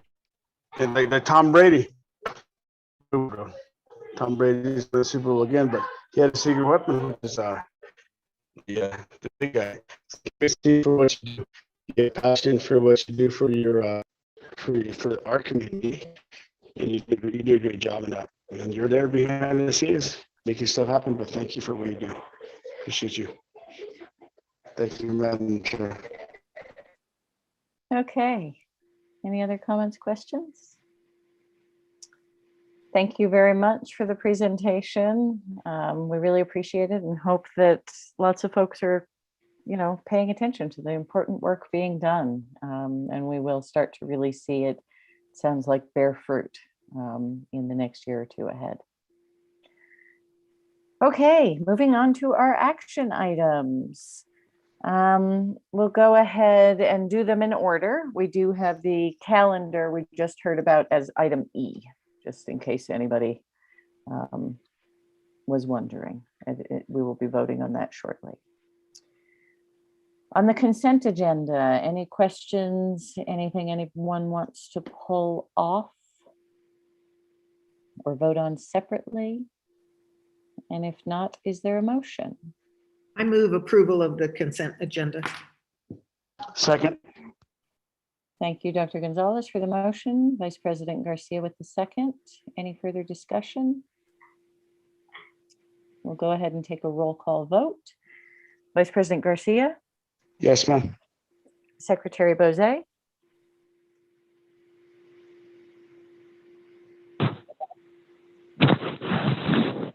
Secretary Bozay, there we go. Dr. Gonzalez? Yes. Board Member Price? Yes. And the president also votes yes. We have passed the consent agenda. Thank you, Madam President and members of the board. Thank you. Action item B, E-rate application for a passive optical network equipment upgrades. Dr. Garcia. Yeah, thank you, Madam President, members of the board. Dr. Neil Weaver, can you do a quick overview on this item? I'm sorry, I was muted. Yes, ma'am. This was for the passive optic network upgrade. And essentially, this is part of the equipment for the passive optic network, the ONTs, which are optical network terminals. In short, that is where we plug our computers into the wall and where we plug our wireless access points to. So this is an upgrade so that we can make sure that our students are able to connect to our network and our network is faster and safer. So this is an application. Yeah, and just need a approval brief from the on, board. this is federal money, E-rate. That is correct. This is E-rate funded money, so the district will pay up front and typically is reimbursed at 90%. Thank you. Questions from the board for Dr. Weaver or Dr. Garcia? Is there a motion? I'll go ahead and move approval of the E-rate application for the passive optical network equipment upgrades. I'll second. Thank you, Dr. Gonzalez. For the I second. will second that. Oh. I think Secretary Bozé is on a delay. We'll go ahead and do a roll call vote. We'll start with you, Secretary Bozé. Yes. Thank you. Dr. Gonzalez? Yes. Board Member Price? Yes. Vice President Garcia? Yes. And the president votes yes. Moving on to item C, we have another E-rate application, this one for upgraded firewall solution. Yes, thank you, Madam President, members of the board. Dr. Weaver, will you do a quick overview on this also application similar to the other? Yes, ma'am. Board President Noble, members of the board, Superintendent Garcia. This is also E-rate, and this is for our firewall. As our students were in remote learning, and as our students came back to hybrid learning, we realized that the firewall that we had needed to be upgraded. And essentially, this is creating two firewalls that will help to balance our load between two locations, one at Alta Vista and one at our primary data center at 516 Cerrillos. So this is a tool that is essentially to keep, that is essential to keep our network safe from ransomware, DDoS, malware, phishing, and different instances like this. So it's essential to keep confidential information, student data, et cetera, safe. And again, this is also E-rate funded. So the district, after putting these firewalls in place, is refunded at approximately 90%. Madam President, vote for approval. Motion? Yes. Thank you, Vice President Garcia. Is there a second? I'll second. Thank you, Dr. Gonzalez. Any further discussion? Thank you, Dr. Weaver. We'll do a roll call vote. Vice President Garcia? Yes, ma'am. Secretary Bozé?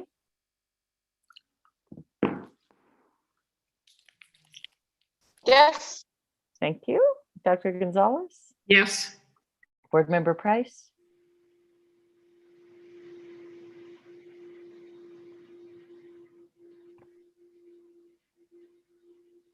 Board Member Price?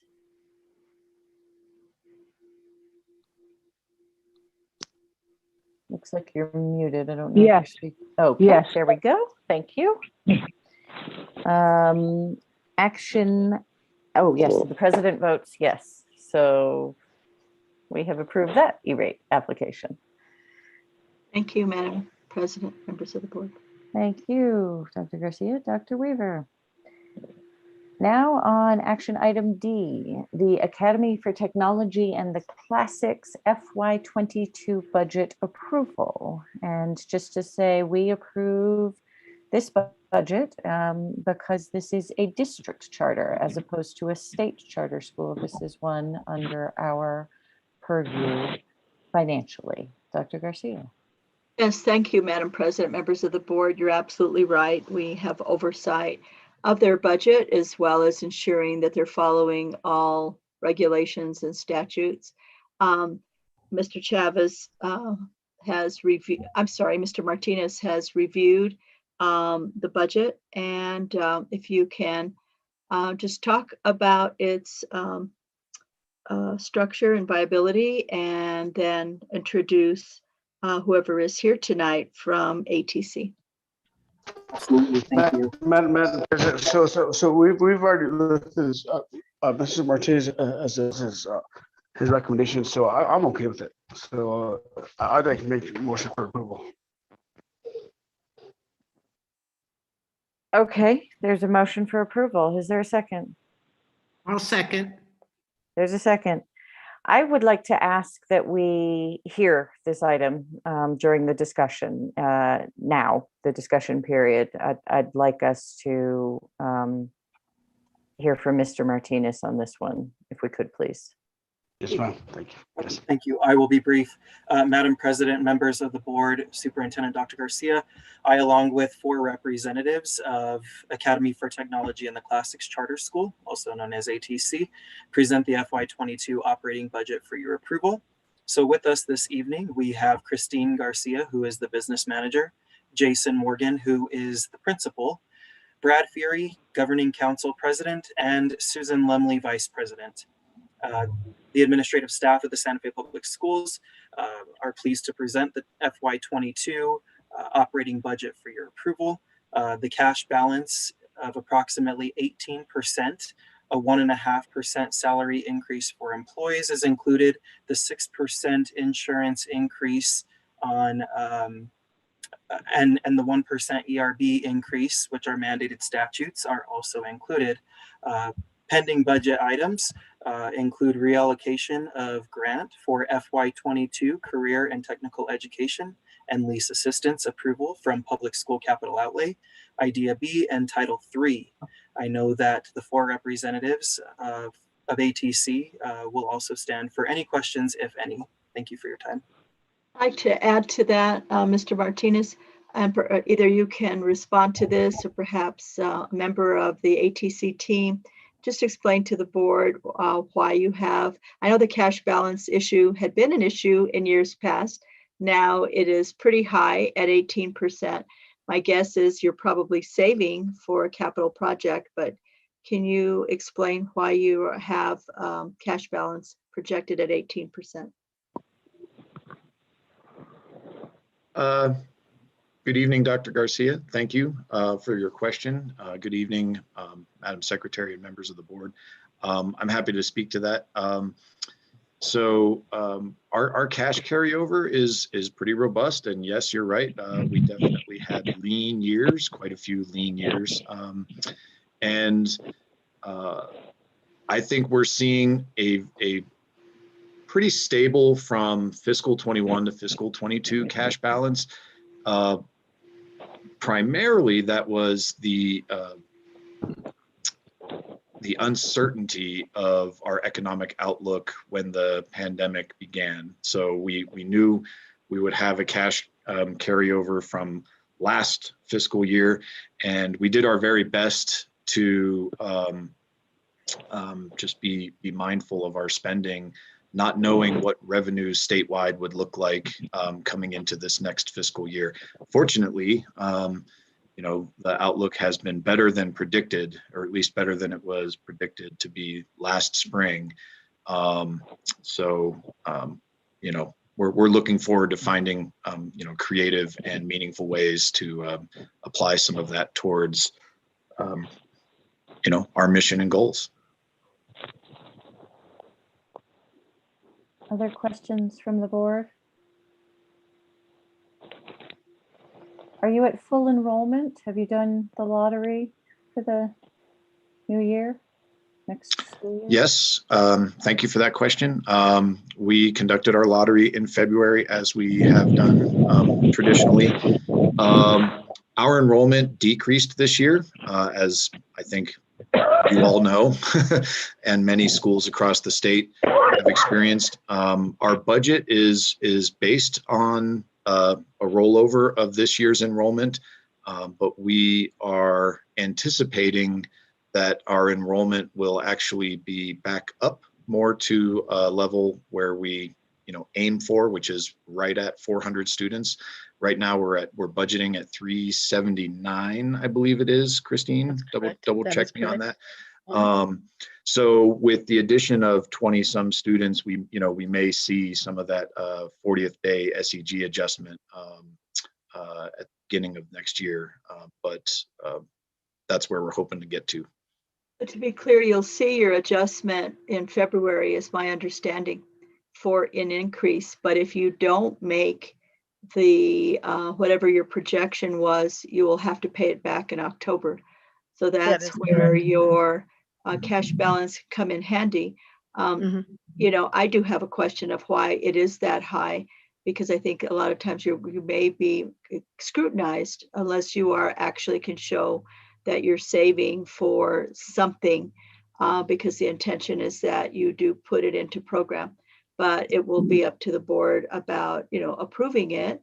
And this may help you if you don't make your enrollment that you're projecting. And I don't know if anybody else from the finance side of it, if there were other responses regarding that 18%.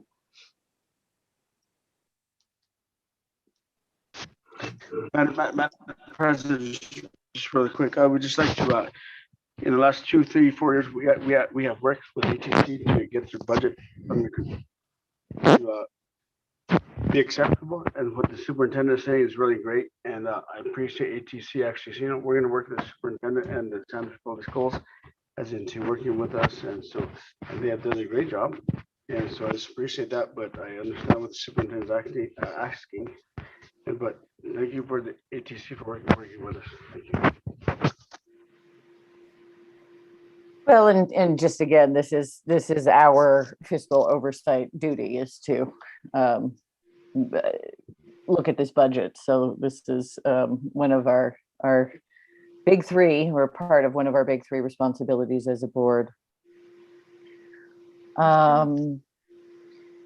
Mr. Martinez, any other things that you see, anything to bring up in the financials here?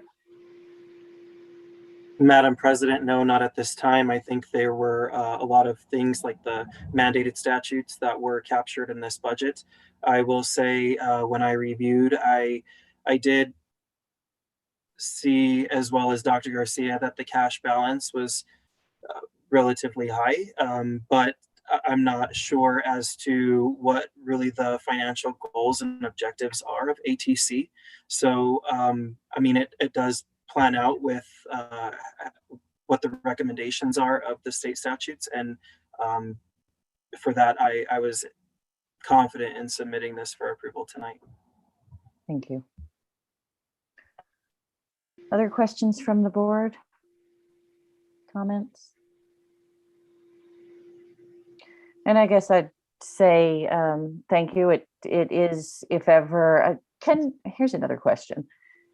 Can cash balances be swept from ATC the way they were swept from us once upon a time? Yeah, you're subject to the same thing. Okay, well, Christine, you have a plan for that, I believe. I don't know if you'd like to discuss and share. We budgeted the entire 618,000. We put a lot of money in supplies, professional development, and other items, well, utilities and other stuff in case they do go up. But we did budget the entire amount. Okay. And I'll add to that, I think one thing that happens every single year, the instructional materials allocations that come through the state formula are. I'm sorry, people, please see who's talking. Sorry, Madam Chair. I'm sorry. This is Jason Morgan, principal at ATC. I apologize for that. The instructional materials allocations specifically that come through the formula are generally, at least in my 20 years of experience, never up to the task of the actual material needs of students in classrooms. So we do tend to budget into those funds some of our cash balance in order to be able to afford to, the books and things that, our students need. I guess I'm a little confused because if it's budgeted, then it's not in cash. You're not showing it as cash. So because the budget that's presented doesn't have it budgeted, otherwise you wouldn't be showing that amount in cash balance. But, I think it's up to the board, when is your budget actually due to the PED? The budget is due May 20th. Okay. So can you address that? Do we know, is it budgeted somewhere else? Why don't we see the budgeted, why do we see 18% cash? I'm confused a little bit now. Well, it is, the 618th is a cash carryover, but it is budgeted with all the other expenses that we have. So then what's your actual cash balance if you take that budgeted amount out? The cash balance would still be the 618. Do you mean reserves, Dr. Garcia? I think, forward. is there a cash reserve? No cash reserve. And so the plan is to spend that 618,000 in the next fiscal year. Not all of it. We would like to save some of it just in case we don't have it. For instance, this year in January, we budgeted last year for 400 students. The actual amount was 379, so we lost 121,000 SEG for this year. So we want to keep a reserve. For instance, if we don't have the 400 this year, we have a budget. We have the cash balance to cover it.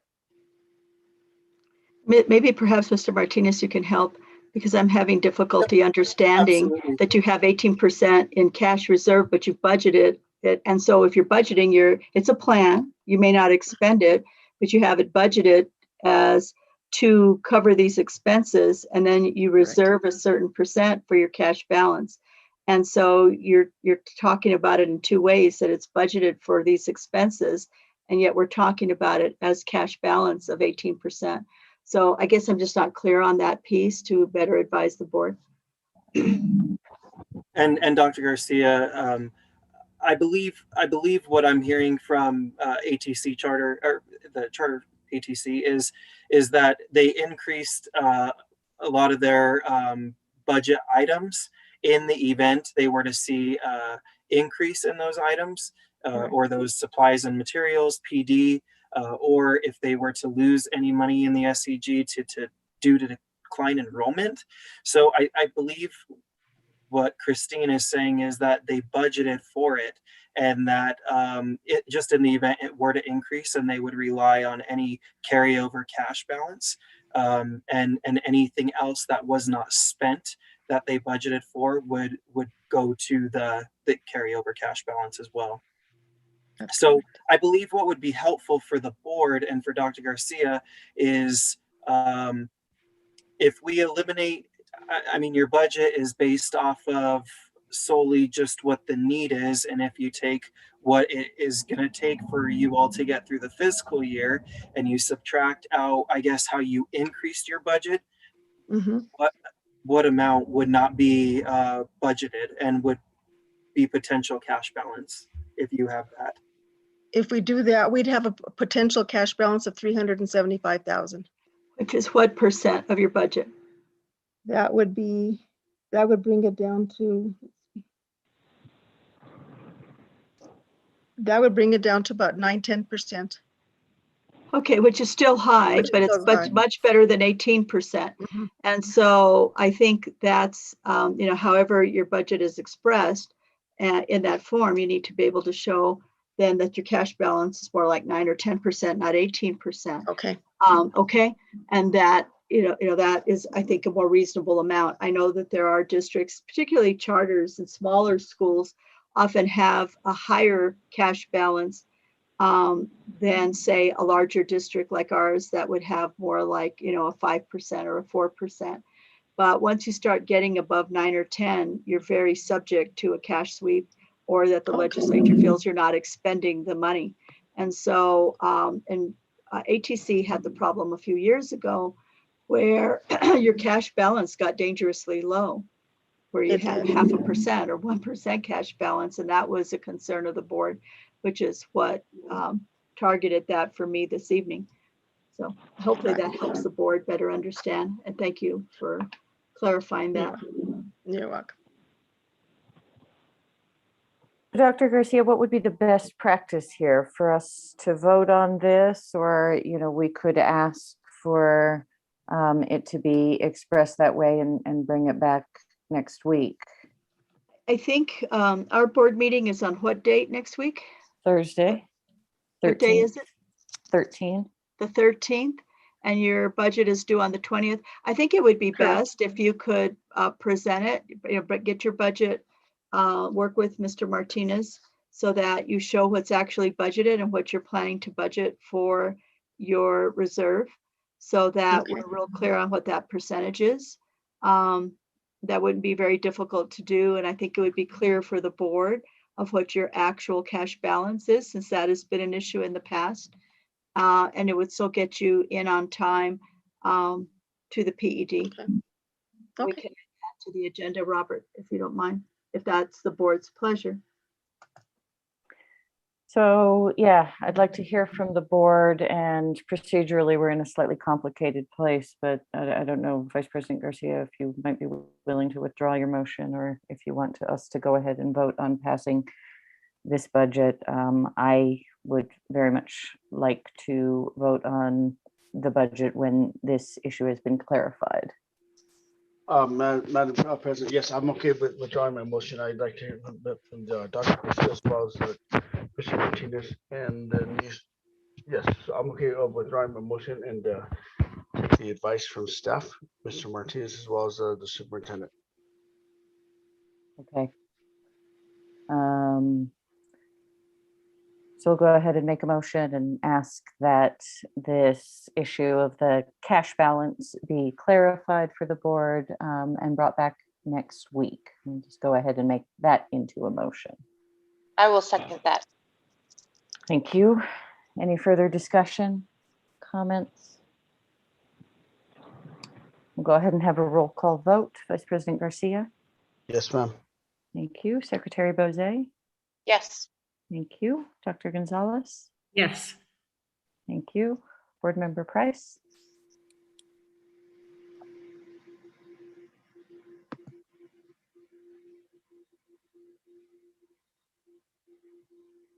It looks like you're unmuted, Board Member Price.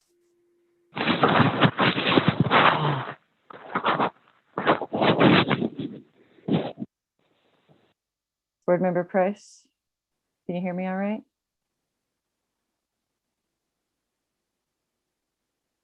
You've muted now, it looks like. Okay. Can you hear me? Yep, there you go. Okay. Your vote on bringing this back next week? Yes. Okay, thank you. And the president votes yes. Thank you all. Appreciate you bringing this back for us. Thank you. Okay, item E, extended learning and updated 2021-2022 calendar. This is what we heard Ms. Sink talk about. I forget the adjective of the calendar, but I like it. Strong calendar. Extended learning and update. It's ELTP, extended learning time program. No, she used an adjective, not an acronym, an adjective that was like, this is a strong calendar. Anyway, Oh, I'm sorry. I was thinking acronym. Anyone have any questions on the calendar? And if not, is there a motion? I move approval of the calendar, the extended learning and updated calendar. Thank you. Is there a second? Second. Thank you, Vice President Garcia. Any further discussion? Okay, on the calendar, roll call vote, Vice President Garcia. Yes, Madam Chair, yes. Thank you. Secretary Bozay. Yes. Thank you. Dr. Gonzalez. Yes. Thank you. Board Member Price. Yes. Thank you. And the president votes yes. We have approved the strong calendar.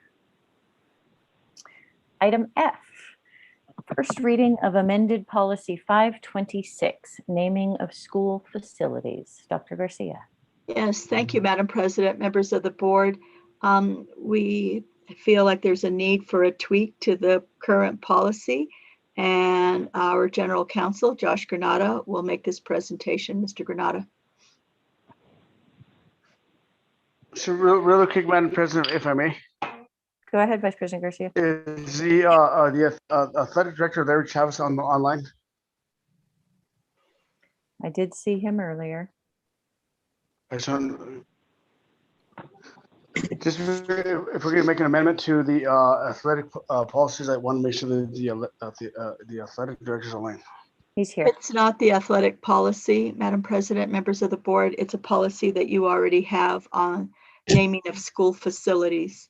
And there's just a piece that we need to get amended so that we can take advantage of opportunities on monetizing certain properties. But Mr. Granata, could he present that, Madam President? Yes, please. Madam President, board members, Dr. Garcia, before you tonight, we have your policy 526, which is currently the naming of school facilities. And we have some proposed amendments to that policy. We changed the name of the policy to naming, renaming, and dedication of school facilities. Those are the three types of ways in which facilities can be renamed. And so it's a more accurate description of what the policy actually does. I'll go ahead and just read the language that we've added to the policy, that we propose to add to the policy. The third paragraph will read, a request to dedicate a portion of a facility to acknowledge significant monetary or in-kind contributions of an individual, organization, or business shall follow the administrative regulation pertaining to this policy and require approval of the board. Essentially, the amendments to the policy will allow for situations and opportunities for the board to allow for the dedication of a library, for example, if it were to be named after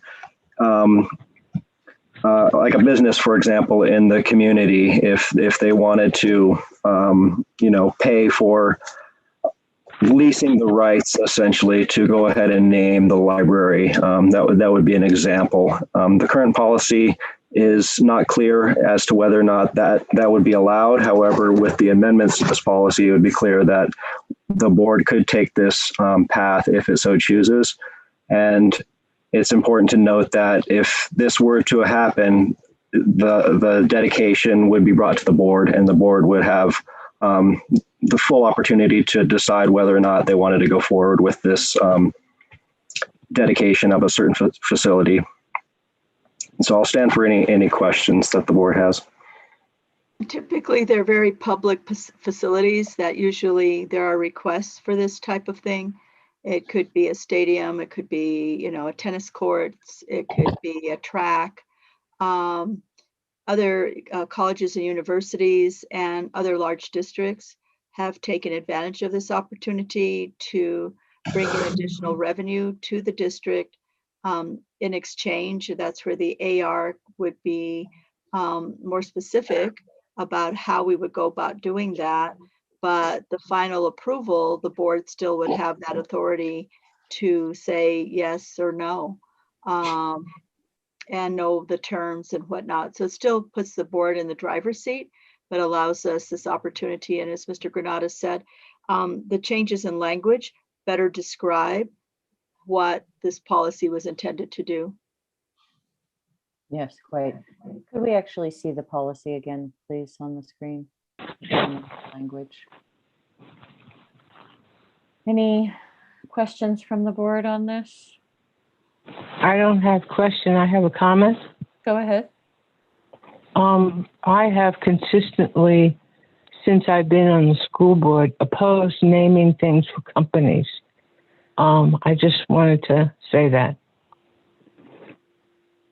So like, for example, then Ms. Price, when something like that were to come to the board, would vote against it, right? If it was a corporation, if it was a nonprofit, I don't know, if you feel different or not, but it gives board members the opportunity to still vote one way or another when people come to us with those suggestions. But more detail would be in the administrative regulation.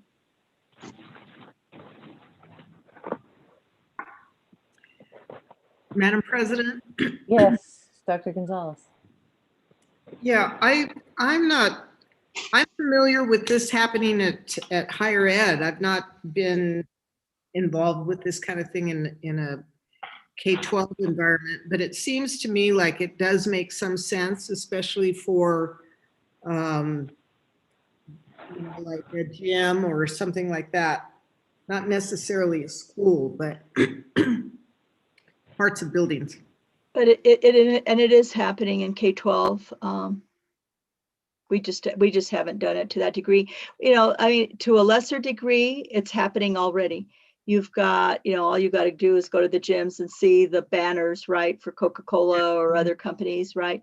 And so we need to work out what is in the purview and should be allowable for schools to continue to do, and what should be larger facilities that really should be under the district and should require board approval. Right now, the board does not approve many of the things that are out there, nor is there really a coordination with the district.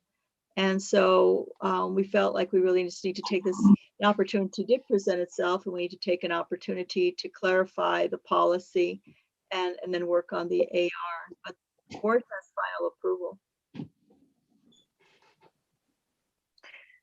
So this would clean up how this works, it sounds Correct. like. Mm-hmm. And the board would still have final approval, whether dedicating a facility or portion of a facility to any particular entity. So this is not that yet, but of course it could get complicated as these things roll forward in the years ahead. And it probably will, because it's already nipping at our heels and there's some things that are coming up. And it gives also the next administration better opportunities to clarify what is in the purview of a school to decide to allow a banner to go up to generate X amount of bucks, and how do we value a banner on Siringo versus a marquee in a gym, we've got to figure out what the values are of those things that are happening now, even that there isn't a systematic way of doing it. Dr. Garcia, yes. Maybe I'm misunderstanding. I think there's a difference between hanging a banner and naming a gym for a company. Is that not so? There are different degrees, which is what we're trying to differentiate. Mr. Granado, would you like to speak to that? Sure, Dr. Garcia, board members. I guess to kind of clarify, Albuquerque Public Schools has a similar policy, and they have gone ahead and dedicated a facility and named it after a sponsor. Typically, what would happen though is that the board would enter into a lease, like a lease agreement with like a business, for example, and they would agree that they're going to be paid X amount of money per year in order to name a facility after that company, as an example. I mean, that's kind of an extreme example of this policy. I think like a lesser example would be like a community organization in town that raises money and has an endowment and wants to name like a certain library after that community organization, rather than, Coca-Cola gym at such and such high school. And so in my opinion, this policy doesn't necessarily need to change the way that the board goes about naming and dedicating school buildings, but it does give the board extra options as we go forward in the future. It kind of modernizes this policy. Obviously, bigger schools that have, a very schools in which, football plays a really important role in the community, like in Florida, in Texas, for example, the school districts there can make a lot of money off of something like this.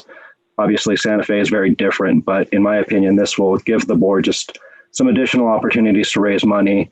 Importantly, if it's the board's direction and desire to do so, I think that's the bottom line. The current administrative regulation has language where an important factor that the board will take into consideration is recognizing the ethnic and cultural composition of the community. And so I don't think that the board would necessarily want to depart from these guidelines, but in my opinion, it just gives the board extra opportunities in which to raise revenue if it decides to do so. And also, Well, we have voted in the past not to have banners on, from any company on our school buses. So how is this different? Well, we haven't brought anything to you on a banner for a school bus at this point. But we have had discussions about this. Correct. And we haven't brought anything to you about putting anything on a school bus. But what I do want to mention is that the leasing of a naming right, like you've seen, say, the pit, right, that has had different sponsors. Mm-hmm. It doesn't go in perpetuity versus when you name something after someone has died, like the name of a school, of an individual that has passed away. That's a different kind of naming, and there's a whole process for that. Or when someone passes away and a school wants to dedicate a garden, there's a process for that. But this is a little bit different. This is kind of a leasing right for, could be a philanthropic organization. It could be a company. But on the other hand, if, I think it's a great opportunity to enhance our athletic programs, or for scholarships, or for what, many times I know the board has wanted to give scholarships to students. We have no revenue to do that, because it almost becomes like an activity fund or an enterprise fund that gives the board greater opportunity to do certain things if you chose to do that. There is no real other source of revenue. And we have been approached. And so I think this gives you that opportunity. If this is something that the board absolutely, majority votes against, then we definitely won't pursue it. Or if there's something you want us to tweak, but this is a first read. Yeah, but Dr. Garcia, this was before you came on. We voted and pretty consistently and pretty strongly against basically advertising for companies. This is a new board and a new policy, Madam President. Madam, I'm aware of that. I'm aware of that.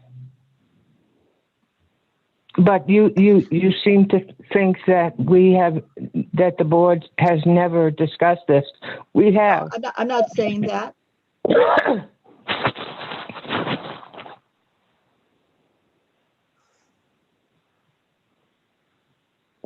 I'm not saying that, Madam President, but it is a different board. We have been presented with other opportunities. Things evolve and change.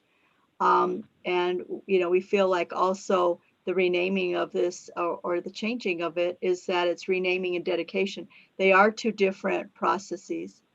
And we still have within our facilities right now that there are, I'm not even just talking about a banner on a fence. I mean, because that's still school property, but you've got banners in gyms, you've got signs in gyms, you've got all kinds of things. Whether a school is getting $1 a month or $1,000 a month, I mean, it's all over the map, and we really need to take better hold of it. So even if the board, regardless what the policy was at whatever point in time, it really has grown and spread, and we need to get better control of it. And I think a policy with a stronger AR would really help the district and help the schools. I have a question, which is, just to cover the bases linguistically, if we're adding a request to dedicate a portion of the facility, should it be dedicate, name, or rename? You know what I mean? Because the first two paragraph seemed to say the superintendent and the committee can do it. And then the last paragraph talks about requiring approval of the board.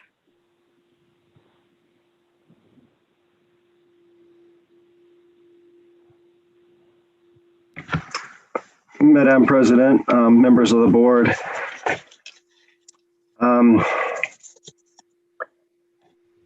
I guess just the last paragraph was added just to make it clear that these are opportunities that can be explored. The current AR obviously doesn't address this particular situation. The current AR addresses the naming, renaming, and dedication of school facilities, but it doesn't take into account I would think just the dedication of a portion of a facility for monetary contribution or an in-kind contribution. As I understand it, I wouldn't think that the district would want to rename like a school, for example, obviously after a corporation for money. It's more for smaller portions of the school's facilities, concession stands, libraries, things of that nature. It's more public places.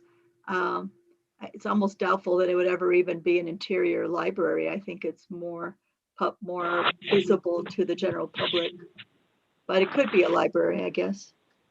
And so I guess to kind of maybe clarify what you're asking, Madam President, if there's a current like Toby Roybal Gym, for example, under the current AR, it wouldn't be possible for that gym to be renamed after Coca-Cola, for example.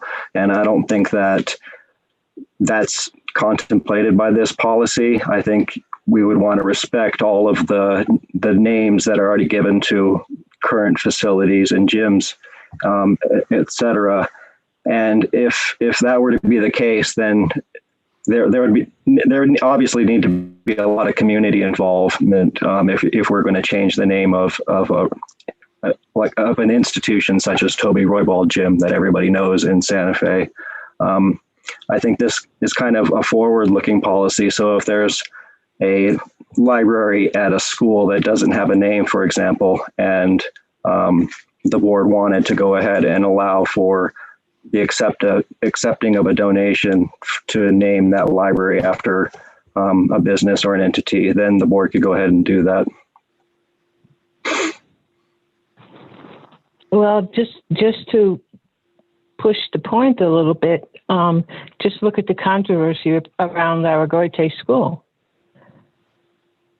where they actually took down the sign.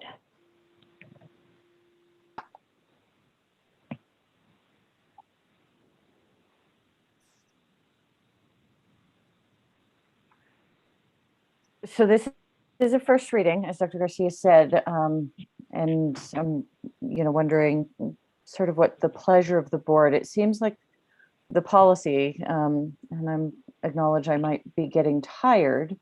The added language is about anything that involves significant monetary or in-kind contributions. I guess my question, I'm getting a little bit stuck on the first paragraph now that seems to allow the superintendent or his or her designee to follow the AR pertaining to the policy in naming new facilities, honoring requests to change the name of a facility, and in naming, renaming, or dedicating a portion of the facility. So that, to me, the first paragraph seems to give the superintendent almost unilateral ability to do it as long as the superintendent is following the AR, and where the board required and where board approval is required is with significant monetary contributions. And I guess I'm just wondering why we would do that. So I think there was, if you can go, when was this last amended? Josh, can you scroll down? So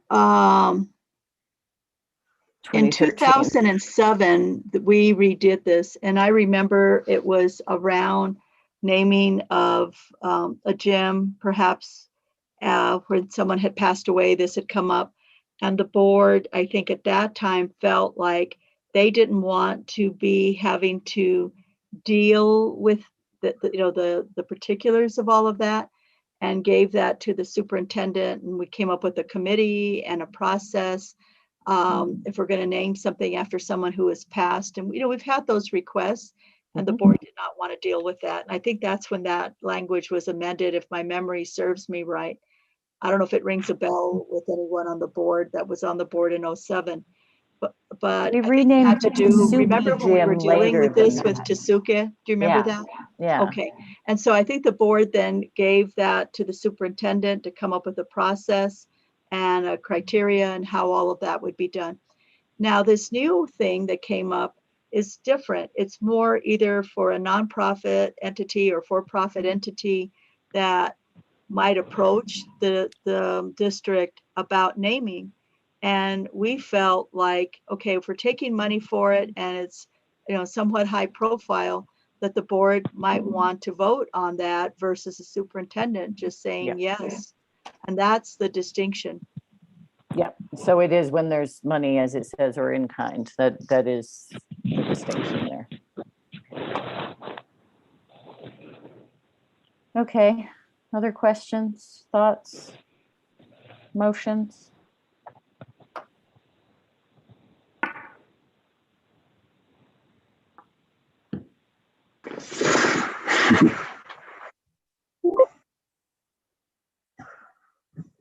Go away, try not to bother you anymore. I'm not sure. We got to do something with this. I'll go ahead and move approval of this first reading so we can all think about it ahead of a second reading potentially. Is there a second? Second. Second that. Okay, I heard Dr. Gonzalez first. Further discussion? Go ahead and take a roll call vote. Vice President Garcia?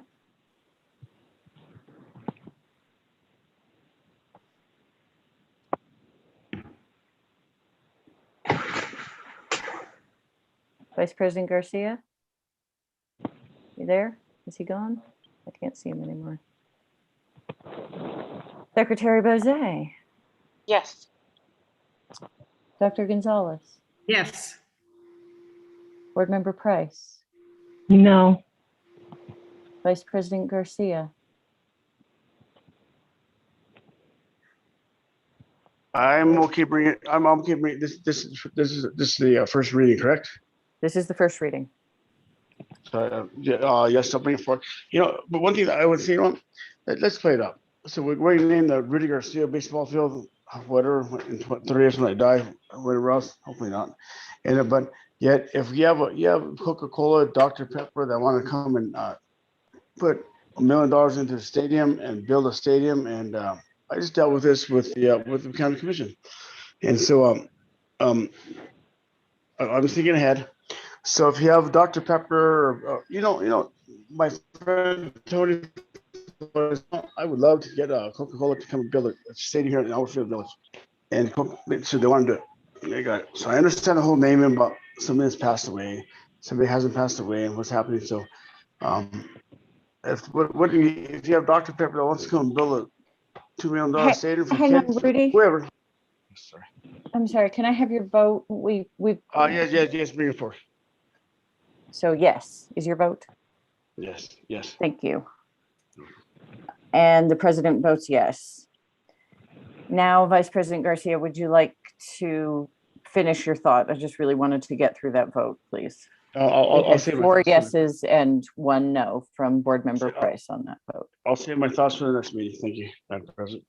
Okay. And Madam President, thank you. As members think about this and officers for next time, as Mr. Granada mentioned, and I want to clarify, the intent is not to take an existing facility that is named a certain name and rename it because we're generating revenue for an entity, be it for profit or nonprofit. It's more forward thinking when proposals come to us, because it involves money and it is a private entity, not an individual or a corporation, that the board, we feel, should have a say. It just shouldn't be the superintendent's call on that, is all we were trying to do. Because as you're right, if you look at that first paragraph, there really would be nothing that would prohibit the superintendent from doing that. This gives, I think, the board a little more say and protection. And the current policy does not say what Ms. Price felt like was the intent of the board as well.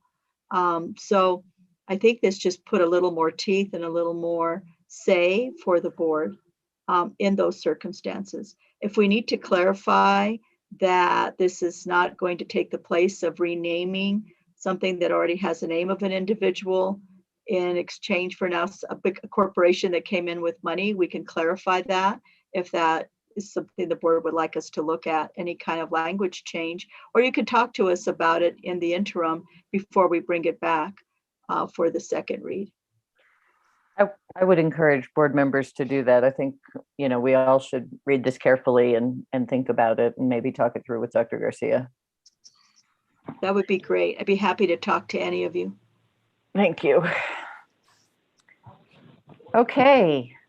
Item G on our action items. Last but not least, the Turquoise Trail lease extension. Dr. Garcia. Yes, thank you, Madam President, members of the board. I would like to have our General Counsel, Josh Granata, to please present this item. Madam President, board members, Dr. Garcia, this item's a pretty simple extension of the current Tusuki Trail lease agreement. As you're aware, the lease agreement is going to expire at the end of June. And so the proposed extension of that lease would allow for four more years along the same terms of the lease. And so I would recommend the board approve the lease extension for 4 more years for Tusuki Trail Charter School. Turquoise Trail. Turquoise Trail. I apologize. Yeah, Turquoise Trail.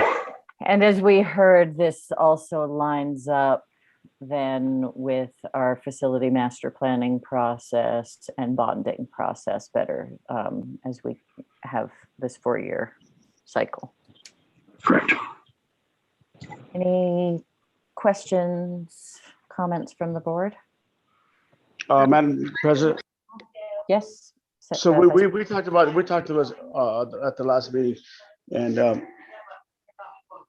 so I think we all agree that this is where we're at. So I think make a motion for approval.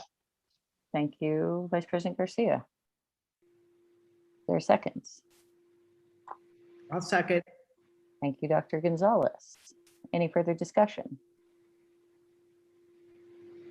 We'll go ahead and do a roll call vote. Vice President Garcia?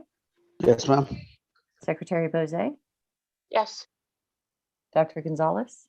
Yes. Board Member Price? Yes. And the president votes yes. Thank you very much, Mr. Granata, for all that work. Thank you, Madam President, members of the board. Okay, Madam moving. President, Yes, sorry. go ahead, Secretary Bose. Thank you. Before we move on to the next item, I just wanted to ask quickly about the calendar that we just approved and asking when that would be posted to the website and or shared with families, because I know Probably this evening, Madam President, members of the board, if Mr. Donarski can get it up tonight. If not, it will be posted tonight, or if not, we'll post it tomorrow. Okay, perfect. Thank you so much. And we'll include some message in the bulletin as well. Great.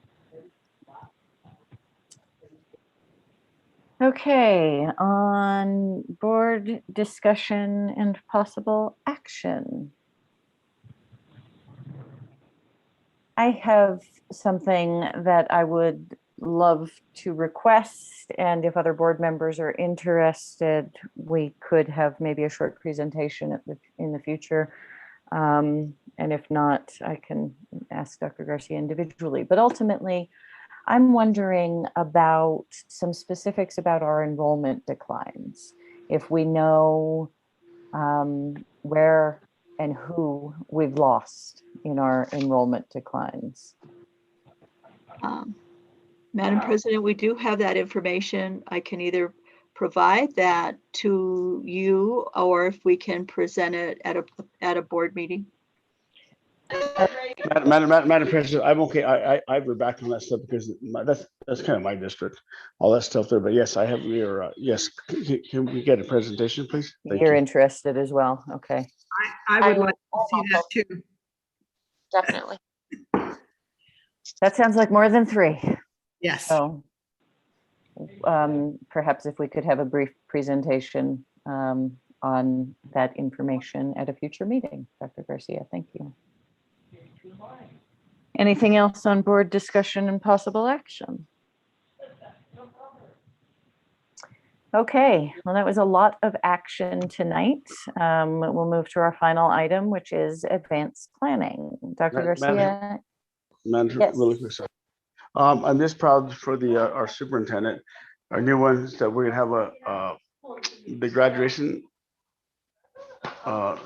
It's a great thing, and I think Dr. Garcia, thank you, Larry. I hope you're listening, and all the other generals.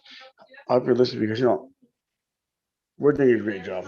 Dr. Garcia, excellent job, awesome, number 1 in the state, number 1. So it's just awesome, and I hear from all the families, and I hear from all.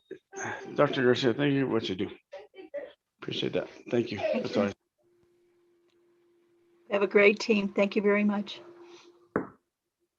Okay, any changes on advanced planning? Madam President, members of the board, I don't see any right now. Graduation will look different as it has in the past, just so that board members are aware that it will be limited on who's on stage. I believe it will be the principal, the superintendent, and the board president, and then select senior staff and board members will then be seated on either side, but not on the dais. It is, all the dates and times are there. If you have not responded to Alma Behar on your regalia, please do so, so we can make sure that you have your cap and gown. Or if you are intending to not attend all of them, if you haven't done so already, to let us know so that we can arrange for proper seating and not have any empty spaces.